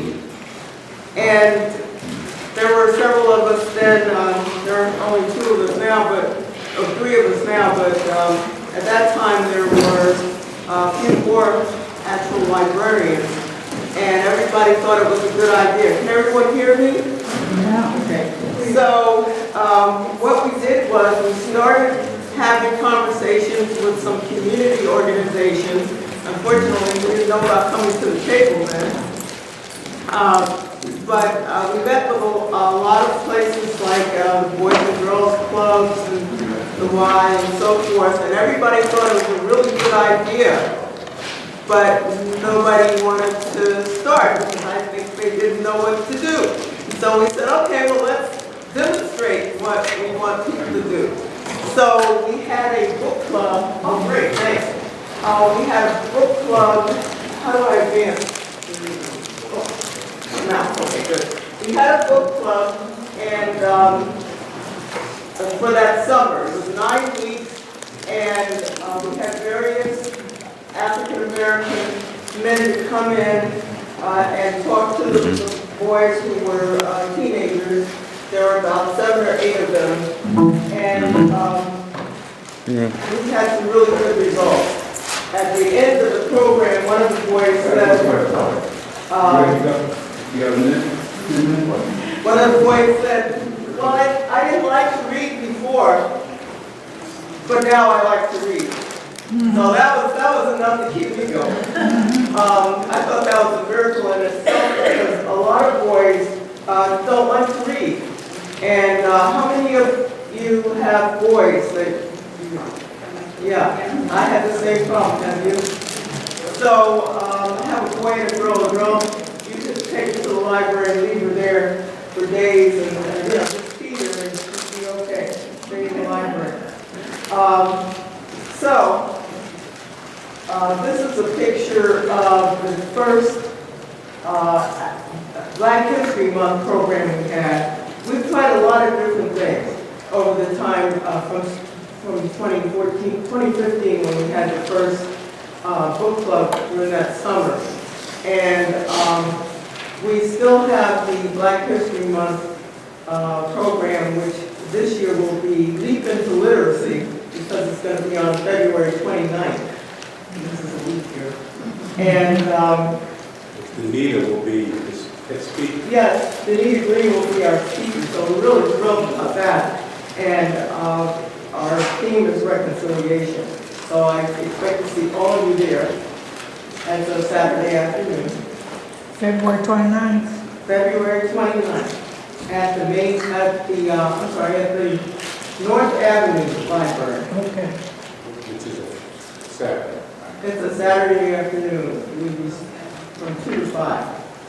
So, I'm going to attempt to answer the questions that were given and tell you a little bit about what we do.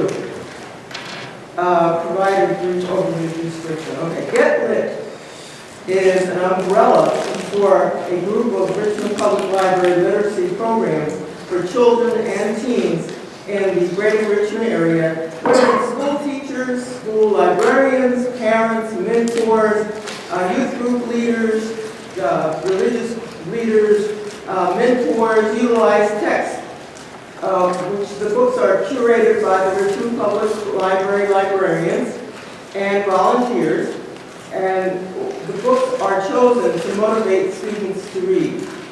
It's not to teach them to read, it's to motivate them to read because we follow the research of Dr. Alfred Tatum, who has been researching the subject for over 20 years. He's written 3 or 4 books, and he has discovered that it's not that Black boys can't read, it's they don't read because, number one, they're not given materials that relate to their experience. So they're not interested.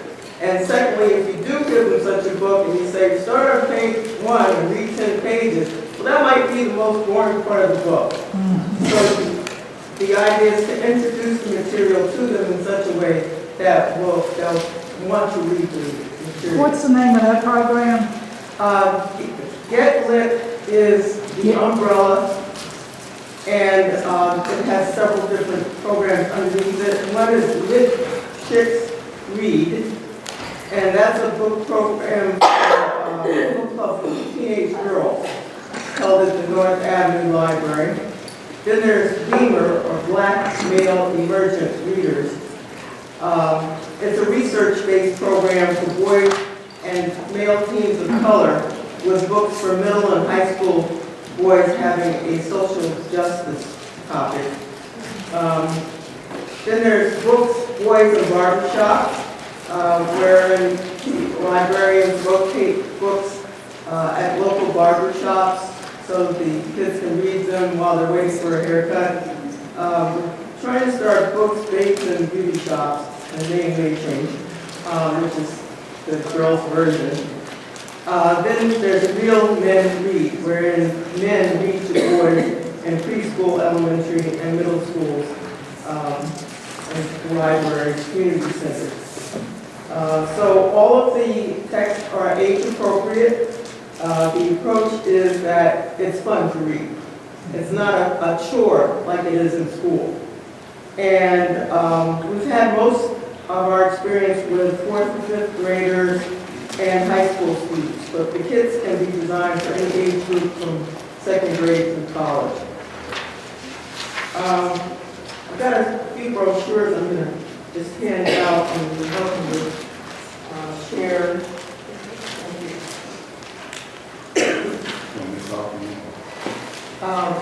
Let's get to that.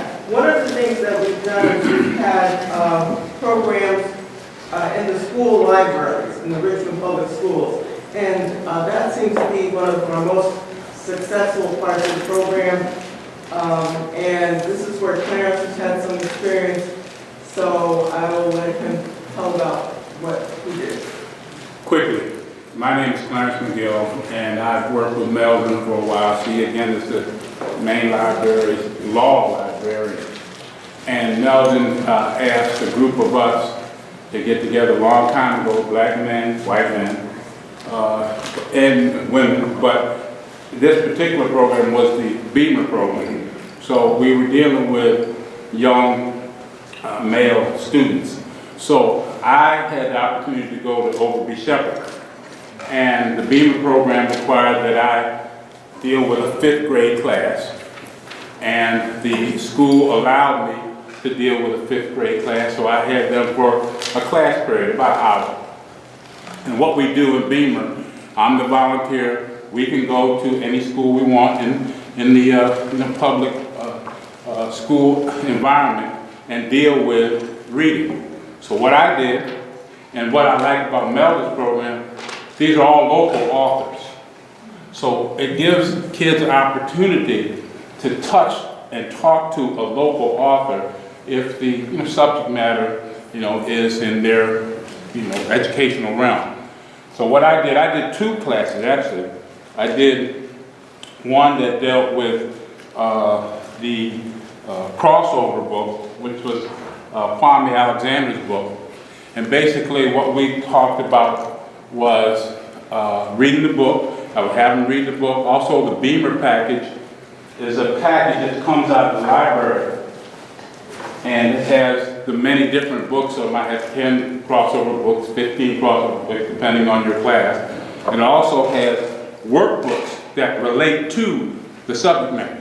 So it's kind of set up for you. And again, what I had them do was read their particular chapter, because everybody had a chapter or a poem inside the book. And then what they would do is read aloud. I've noticed that a lot of young kids, particularly young black kids, are uncomfortable reading out loud. The church was great for that, for me, because if you, in the Catholic Church, you read out loud. If I was, in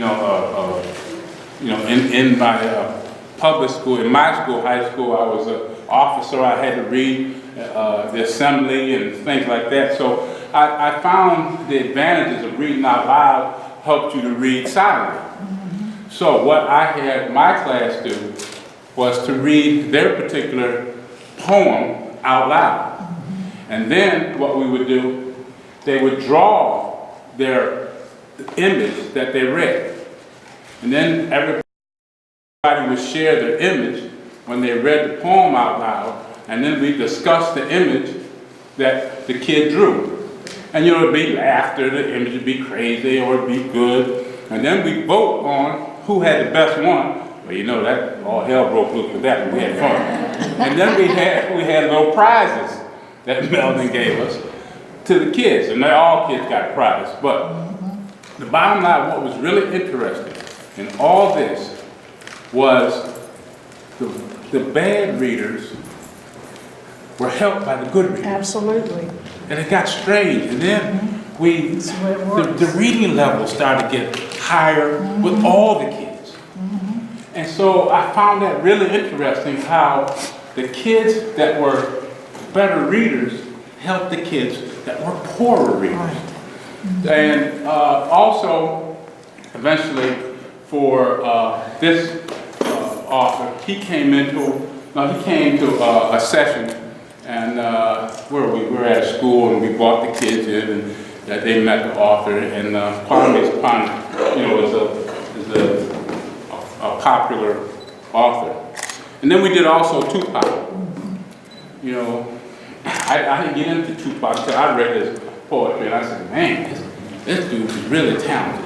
So we did that with another group of kids that I had at the library. So basically, also this is a plea for you to participate in the main library's programs. If we have males and women and men, but particularly men, I think, for the Beamer, and women for the Get Lit, to please come forward. It's a great program, but also, again, when you see the progress, and progress is not only based on improving the reading levels, progress is based on getting involved with the school, the administration, the staff, and the teachers. Because it gives them a break, it gives you a break, and also I started getting involved in some of the things they do at Overby Shepherd, because they had little plays and little things going on that you related to the kids. They saw you, plus you were involved with the administration of the school. So that's basically it. Again, the packages have pencils. We have everything in the Beamer packages that you could use or that you would need regarding instruction. Can you say any more? Yes, I would just like to say that women as well as men, because what happens is the school librarian splits the class up, girls and boys, because they found that boys tend to learn better when they're just with boys. I think they get distracted by the girls. And so while the boys are with their book, the girls will be with a different book that girls would like better. And it gives the school librarian extra prep time. Besides actually going into the schools, you can also help by sponsoring a kit. And you can actually make suggestions about kits. We had a volunteer from one of the high schools ask, well, do you have a kit for the Hate You Give? Because it was a popular movie, but it was books first. And I said, no, but I can make one. So we made a kit for the Hate You Give, and it was used by 6 different teachers at the high school. They got a lot of use out of it, and we feel great that kids are able to tie in the book with the movie and see that they can relate reading to the things that they enjoy. So I'm probably out of time, and I have a lot more to say. And sorry about that, but there's lots of information, lots of stuff in the brochures, right? There's some information in the brochures. This is Building a Bridge to Literacy for African American Male Youth, a call to action for the library community by Sandra P. Tassel, who's a professor at UNC Chapel Hill. And there's been a lot of research on this. There's people that are basically developing their lives through this because it's so important. And I can send you links of tons of information if you want. If you send that to me, I'll share it with you. Okay, great. Thank you so much.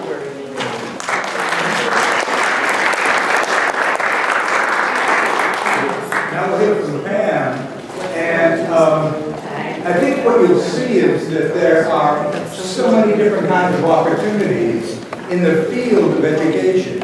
We're hearing about literacy, reading, and those kinds of skills, but there are so many other needs, and the Richmond Public Schools have put together actually kind of a fact sheet that was circulated by email on the kinds of needs they have. But it's stuff like helping kids pay for their lunches. It's like helping with mentoring. The list just goes on and on. So after Pam is done, we're going to segue into the brainstorming part of this process and drill down on exactly what we think we ought to be doing. Pam, yeah? Just give me 1 second, yeah, it's still not.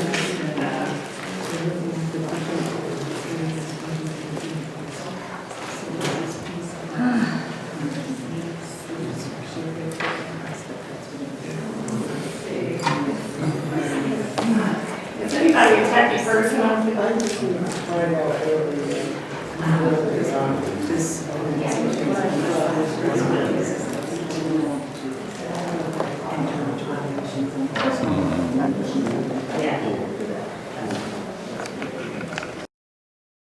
How many of you have heard of Micah? Oh, wow, quite a few. Okay.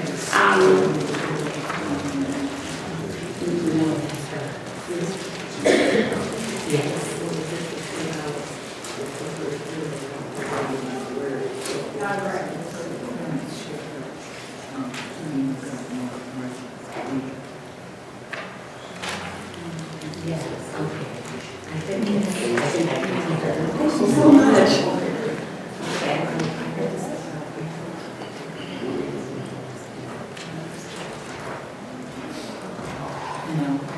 Okay. Now let's see if we can make it full screen.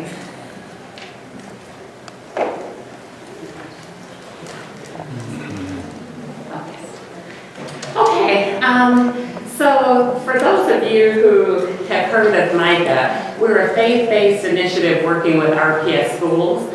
We're in all but 2 of the schools because we're in the schools that have a real strong need in terms of economically disadvantaged young people. So there are faith congregations of all types that volunteer in the classrooms. You want me to pass it out? Sure, thank you. So I too am a member of Coming to the Table, and I really appreciate the component of blacks and whites working together. That's a component of Micah as well. And so years ago, 30 years ago, through genealogical research, I discovered a descendant of a family that enslaved my family during slavery. We were both educators, so over the years, we both looked at education as a way to kind of untangle and untease what's happened in our historic connection. So I bring that kind of understanding and appreciation of Coming to the Table as we go forward here. So the goal of Micah is to make sure that children have everything they need to feel cared for in schools. And it began in the late 90s. How many of you know Buford Scott? Is that name ring a bell? Yeah, okay. So St. Paul's Episcopal Church, it started there, and as some of you may know, that church was Jefferson Davis's church. And so the church was looking for ways to reach out and try to transform its history. And this was one of the ways that they decided to do it. So Buford Scott wanted to do something that he said, well, I like his words, that should be of a sufficient magnitude to change the world. So he had a big vision. And I was interested to learn that an African-American woman, Ruby Martin, who worked in Lyndon Johnson's administration in the Civil Rights Division. She was a member of St. Paul's, and she was the first person to lead the task force that came up with the Micah Initiative.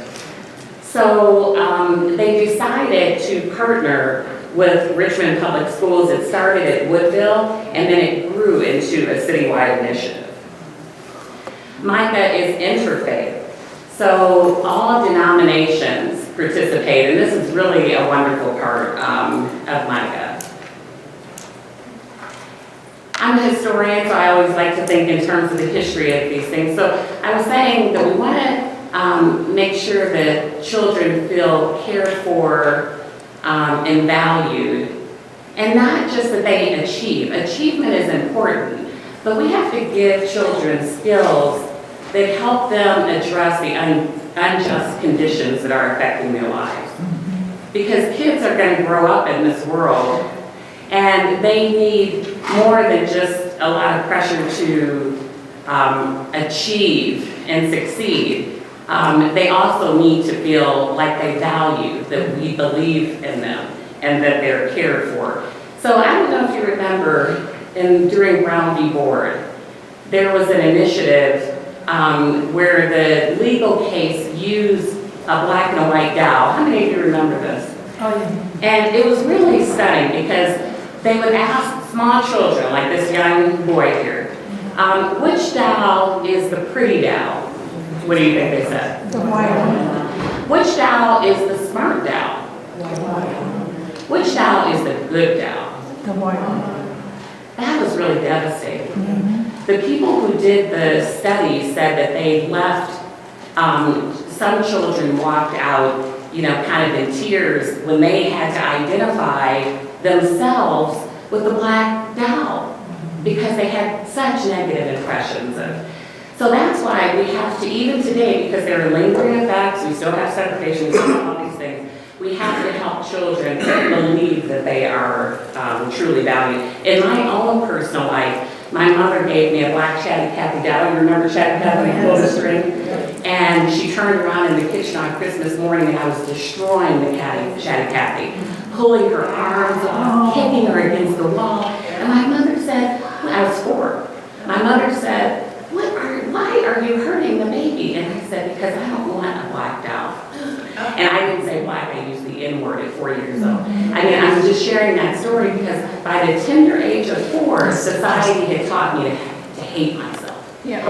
And fortunately, I had other influences in my life and, was able to mitigate against that. But these are the things that we need to impart to the children in the classroom, that they value, that they are worthy, and that we care for them. And as we know, segregation. We don't see as many black teachers in the classrooms as we used to because after Brown v. Board, nearly 40,000, did you know that? 40,000 teachers, African American teachers, lost their jobs. Wow. And that was because it was still an era of segregation and they didn't want too much work in close proximity, but most importantly, they didn't want African Americans to have any position that would be a supervisory position to anyone's right. And you can read about this, you can Google this. And so this is a devastation because young children need to see people who look like them in addition to all loving and caring adults. Right. So it's not that we just need to see people who look like us. We need to be exposed to all people. Okay, so Richmond Public Schools, 75% of the students are African American. And 75% are eligible for free lunch, which means what? They're poor, they're very poor. So there are still significant disparities in every way. Resources, the quality of the school building, some of this they're trying to work on now, but there's still a lot of work to be done. Suspension rates 4 times as high for blacks as for whites.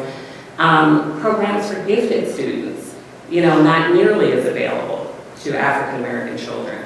So these are all the things that we at Mike think about. Okay, so there's so much more work to be done, and that's where we hope that all of you will join us so that we can make sure the children have everything they need. So the priorities for Richmond Public Schools in terms of volunteerism is tutoring and mentoring. They have a program called Help Us Shine, where it's going in and cleaning schools, making sure that every school has, there are horror stories that the kids tell about bathrooms not working and, all these things. So they're trying to get volunteers and skilled volunteers, if you know people, who can come in, and there's going to be a concerted effort in the summer. So if you're interested in participating and Help Us Shine, please let us at Micah know. They're also establishing community teams that they're rolling out that expand the PTA, so it's other community members and not just parents. And so if you're interested in participating in community teams, that's something too. And then advocacy. You know, there's always a need to advocate for the needs of children, including what they're working on right now is, I think they had some success too in increases in the state budget. Okay, so the first question that Micah asks when we go into a school is, what do you need? You know, it's one thing to say, this is what we can do for you, but if there's no need, what's the point, you know? And schools have different needs. So we have to ask each school, you know, what do you need? And schools have all kinds of needs. So tutoring and mentoring, lunch buddies, you know, maybe you don't have time during the day to be in a classroom, but maybe you could take a lunch hour and read with a child during lunch. Maybe you could come on a first Friday and read for 30 minutes in a class. So there are lots of different ways. Help with school supplies, donating to the principal's fund. The principal's fund is really important. I just got an email the other day where a school is asking for change of clothing and, you know, kind of basic needs that we wouldn't expect necessarily that schools would need, but they do. Children need these things because they don't always have them at home. Micah also tries to do everything they can to support teachers. So a luncheon for teachers and staff to welcome them back to school. That's wonderful. And yes. I'm an ex-Richmond Public School teacher. I'm telling you, that was really great. Oh, because teachers need need to know that they're supported. Because they're often not supported by the administration. Exactly. And it's not like when we grew up where there was a teacher's aide in every classroom. You know, there are no teacher's aides anymore. So all of you as volunteers in the classroom for whatever amount of time just really goes a long way. Okay, so working with Micah is really easy. You just let us know that you're interested. We work through faith congregations primarily, but if you're not affiliated with a church, a faith congregation, let me know and we'll continue to figure out how to connect you to a school. And then there's what's called CIS, Communities in Schools. There's a volunteer coordinator in each of the schools, and that person works with the volunteer to assign you to students in need. And then Micah will always follow up with you, and we'll be there to troubleshoot, and we also do professional development workshops 4 times a year. So we want to make sure things like unconscious bias, you know, trauma-informed care, you know, how to recruit volunteers. Let's say you're with a congregation, but you'd like to recruit 2 or 3 more. You know, how do you do that? What are some ways that other people have found have worked? And we have Wait, slow down, 1 minute. You have these 4 programs each year. Can you name those again? We meet quarterly, and we have a different program all the time. So all of you are welcome to our February 6th program, which is on volunteer recruitment. February 6th? 6th. Even though it's on volunteer recruitment, RPS will be represented there to give updates, communities and schools, and you'll learn a lot about Micah. So if any of you are interested, this is a good opportunity. And my last slide will have the details for that. This buddy system is to pair. There are some congregations that have been doing Micah for 20 years, so they really have a lot of experience. And there are some, I just met with the church the other day, that they're brand new, Battery Park. Anybody know Battery Park? Yeah. Oh, good. Reverend Jonah. Okay, so the rewards of working with children for their literacy. I know I go read to the children at Bellevue, and I know when I come, you know, they're really excited, and I'm excited to be with them. And one of the things I noticed, and I'll conclude with this, is that some of the children who don't participate, like if I ask a question about a word, or, you know, if I ask somebody to read a sentence out loud, and they're not comfortable doing it. But after we break up, I noticed that one young boy was kind of hanging around, and I said, "Oh, would you like to read it?" And he said, and, you know, so he kind of struggled with the words, and I helped him, and he was beaming afterwards, you know, that he actually did it. Well, a couple of others were standing there watching, and it was almost like a line was forming for kids who weren't comfortable speaking in the whole group. But with that individual attention and encouragement, which teachers don't always have the time to do, but you as MICA volunteers, you know, can give them that time. They were really excited to try to read. Somebody from I live at Richmond Hill. How many of you know Richmond Hill? Yeah. And Janet's a volunteer there. It's great to see Jan. Professor Dr. Paula Parker talks about the parable of the sower, and you know the verse that talks about when something falls on good soil. Yes. You know how it sprouts. And I like this picture because so if we can make sure that when kids come to Richmond Public Schools, there are enough volunteers that there's rich soil there, you know, that they can sprout and learn from. So, in closing, just keep in mind that seek justice, love kindness, walk humbly. Let's say it together. Seek justice. Seek justice. Love kindness. Walk humbly. with your God. Thank Yes, you. yes. Here's our information. I feel like speaking publicly, but I feel compelled to ask a question or present something.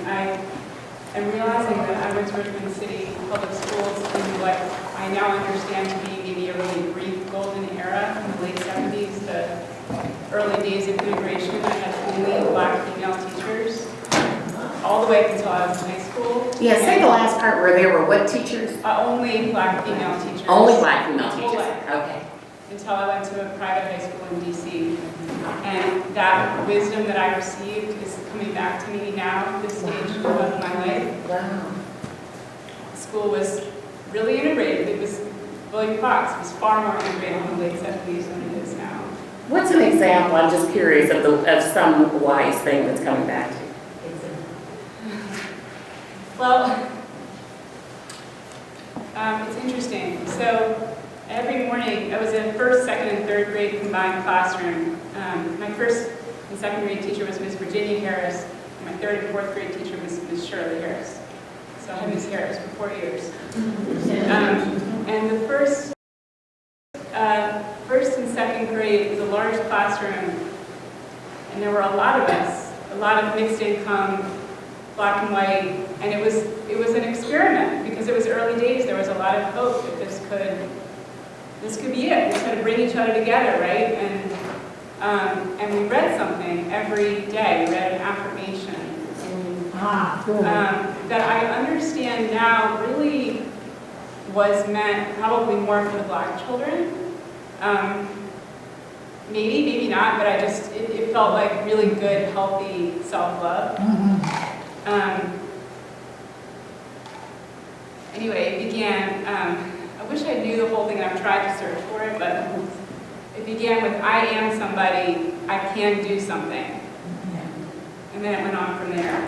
And I began every morning, with that, but not, the difference in hearing that message in that classroom at that time, with that teacher, versus being, let's say, in a wealthy group of all white people hearing the same message, far more toxic in the system that we live in. It's not just the words, it's how it's delivered and the context, right? Right. Yeah.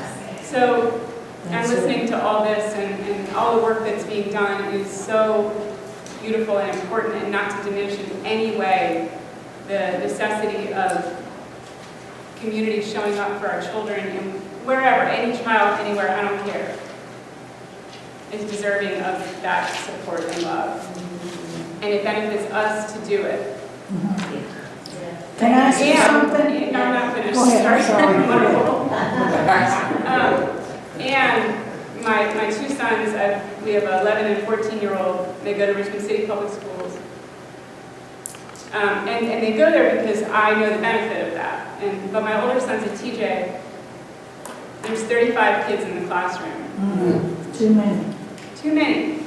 Too many fucking kids in the classroom. That's right. And he's doing fine. I mean, he's not a great student. He doesn't love reading. He wants to skateboard all the time. That's another story. But he's fine, he's gonna be fine, and he has economic security, because I can provide that for him, for reasons that have nothing to do with anything I did. And that's just the reality, right? So I can send him into the environment that I know will be best for his soul.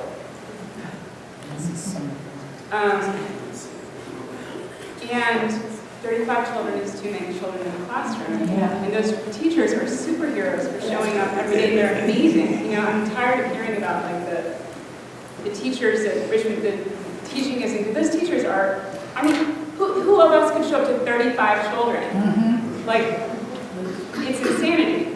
So I guess what I'm trying to point to is like how we can keep showing up, all of us in individual ways, and not letting pressure on the system that is creating these conditions, because the need is too much. We can't keep, it's like, you know, trying to fill this need with the shoulder on your back. It's not, it's too much. And If I may. Thank you for sharing. Thank you for that. I think, you know, to me, my heart, my mind, it just feels like this is one of the reasons why we can think of education and doing work in education as being acts of reparations. Yes. It's a way for us, in whatever lives we lead, to make some contribution in some way, manner, shape, or form. It could be our time, it could be our expertise, it could be our money, whatever it is. And this is what we're trying to do now through coming to the table. We want to enact this kind of program where we're empowering our members and providing them with the tools to act in a way that is reparatory, specifically in the field of children's education. I should emphasize, though, too, heavy emphasis on kids, but let's not forget that there are other needs and opportunities under the education umbrella. You know, high school equivalency, trade schools, skills, and all of that sort of thing. It was mentioned earlier, helping students pay off student loans. There are lots of ways to do this, which is actually, unless somebody has a really pressing question, a perfect segue to where we go next. Okay, and so if I may, anybody have a really pressing question? Yeah, I do. Yeah. I just wanted to ask you about the affirmation. Did you as a class say it together? Okay. It's like a mantra. It was a mantra every day. Okay, that was my pressing question. Hi, everybody. I had to leave and come back. I'm so sorry I missed the Coliseum discussion. I'm vehemently opposed to it. I'll tell you sometime why. I'm former city councilman, for those who don't know. 3 terms, 8 years. And I'm all over the place with various organizations, but I chair the education committee of the NAACP Richmond. And just yesterday, we met with the director of community engagement, Dr. Sade Harris. It's about our 4th month now. Committed to mobilizing not only our members, but expanding those to get in the classroom. We conclude that the missing element to educate the educational experience of our children is our community. Yeah. Grossly underrepresented, grossly lacking in presence. And so what we intend to do is go into those school buildings and assess the needs, not only for the children, but the teachers. And they're mighty. The need is mighty. Yes, it is. Capital. And we'll make that assessment and figure out how to bring in partners to begin to fill the need. Reverend Marcus Martin just left here. I don't know whether you all know him. He is with the Baptist Ministers Conference. He's the civic affairs chairman of the Baptist Ministers Conference. I met with the president last week to see if we can get, they represent over 110, 15 churches in the metro area. I want them to adopt, each church adopt a school. Yeah. That's We want to join with you because you guys have been operating way longer than what I'm doing. I know Micah started out at Woodville, Yes. but you've expanded to how many schools? 23, we're in 23 or 25. There's so much to do. There can't be enough. There can't be enough. There can't be enough helpers. We've got 44 schools. Half of them don't have active PTAs. Half of those that do are controlled by the principal, for the principal, by the principal, for the principal. When in fact, we need to be child-focused and committed. So That's right. I'm dying to sit down with you and anybody else here because the problem is fixable. These kids can learn. And if I can, real quickly tell you about Ms. Ann Hardy in Highland Park. Retired lady, ain't big as that camera thing here. And she ran a parent-taught program, free, for 27 years. The lady split verbs like nobody's business. But every year, those children, they had a marvelous Christmas pageant and they had a graduation. Every one of those kids came out knowing all of their basics and being ready for kindergarten. And some actually did mathematics computation. You can love a child into learning. You can. And that's a huge part of what's missing. So I want to get with and anybody else before y'all leave. And, you can love a child into learning. I mean, what a perfect way now to move into what we need to do. And so how many of you, by show of hands, have had the opportunity to memorize the instructions that were sent around for these workshops that we're about to do? Oh, yeah, right. Everybody? Yes, perfect. That's great. Now, so my work is done here. Actually, there are about 30 people in the room. We're going to break up into 5 groups of 6 people. And the way we're going to do it is simply by each of you please gather around 4 or 5 people around you and end up with 6. And then we're going to ask you, I guess 2 groups could probably stay in here. And Tina's going, where's Tina? She's there somewhere. Tina's going to show you the other 4 groups to a couple of 4 rooms outside. So the groups are each going to be in separate rooms, except for 2 groups that are going to remain here. And here's, I was going to say, does anybody ambulatory, stay with one of the groups here. Yeah, yeah. The end result of this process is really pretty simple.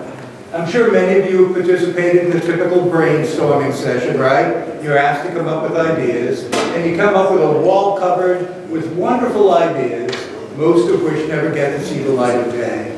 That's not what we're going to do.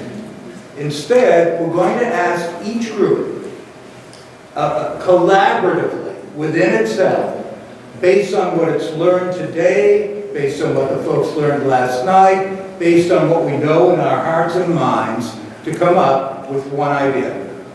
We want each group to come up with one idea that fits under the umbrella of education. It can either be an expansion of something you've seen, one of the programs that have been talked about, or it can be a new idea.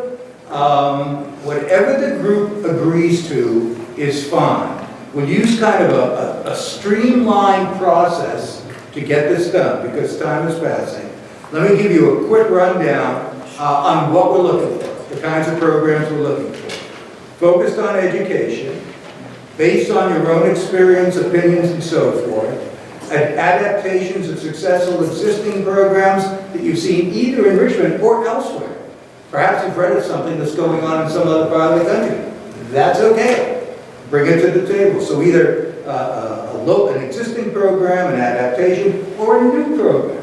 If somebody has a brilliant idea that's been on their minds and they think there's a real need or opportunity, raise it with your group.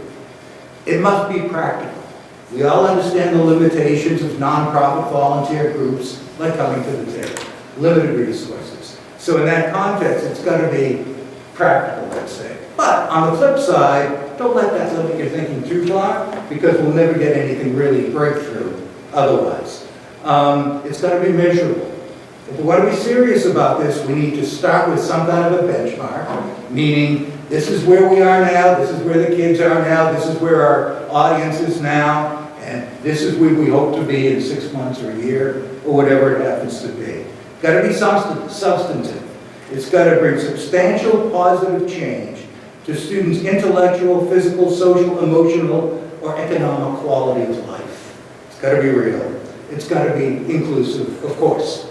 It's got to benefit all kinds of students of need here in Richmond. I also have, in thinking about your presentations, because each group is going to make a 5-minute presentation on their thought, on their program, okay? The questions to be answered, I'll tell you what, they're all in the documents that were sent around. I will distribute this as soon as I'm done yapping up here, so you'll have the questions in front of you. Just quickly so you know what they are, in your presentations you want to cover, how would you briefly summarize the program? Briefly, a couple of sentences. What are its goals? What do you want to get done? Who would it benefit, and how would it benefit them? In broad terms, how would you measure the program's progress? Number 5, would there be costs involved? And if there are, we're not asking for numbers. Just some like, oh yeah, there's going to be a cost for buses, or there's going to be a cost for new computers, or books, or the cost of paying for a teacher's lunch. Just the names of the items, not the numbers, okay? To the best of your ability. If it would involve a partnership with another organization, and we favor partnerships, by the way, who would you recommend? What organization, what type of organization would you recommend? And now really cutting to the bottom line, the most important thing is that you're able to crystallize the idea. Please don't agonize over all of those questions. The most important thing is that you're able to stand up and say, we think this needs to be done by coming to the table in partnership with another organization. And here's how we would do it. That's really the bottom line of this whole thing. Let's see, what you might want to do now in terms of the structure of the groups, this too is in the document that I'll distribute. You need to first introduce yourself to each other, right? When the 5 or 6 of you are together.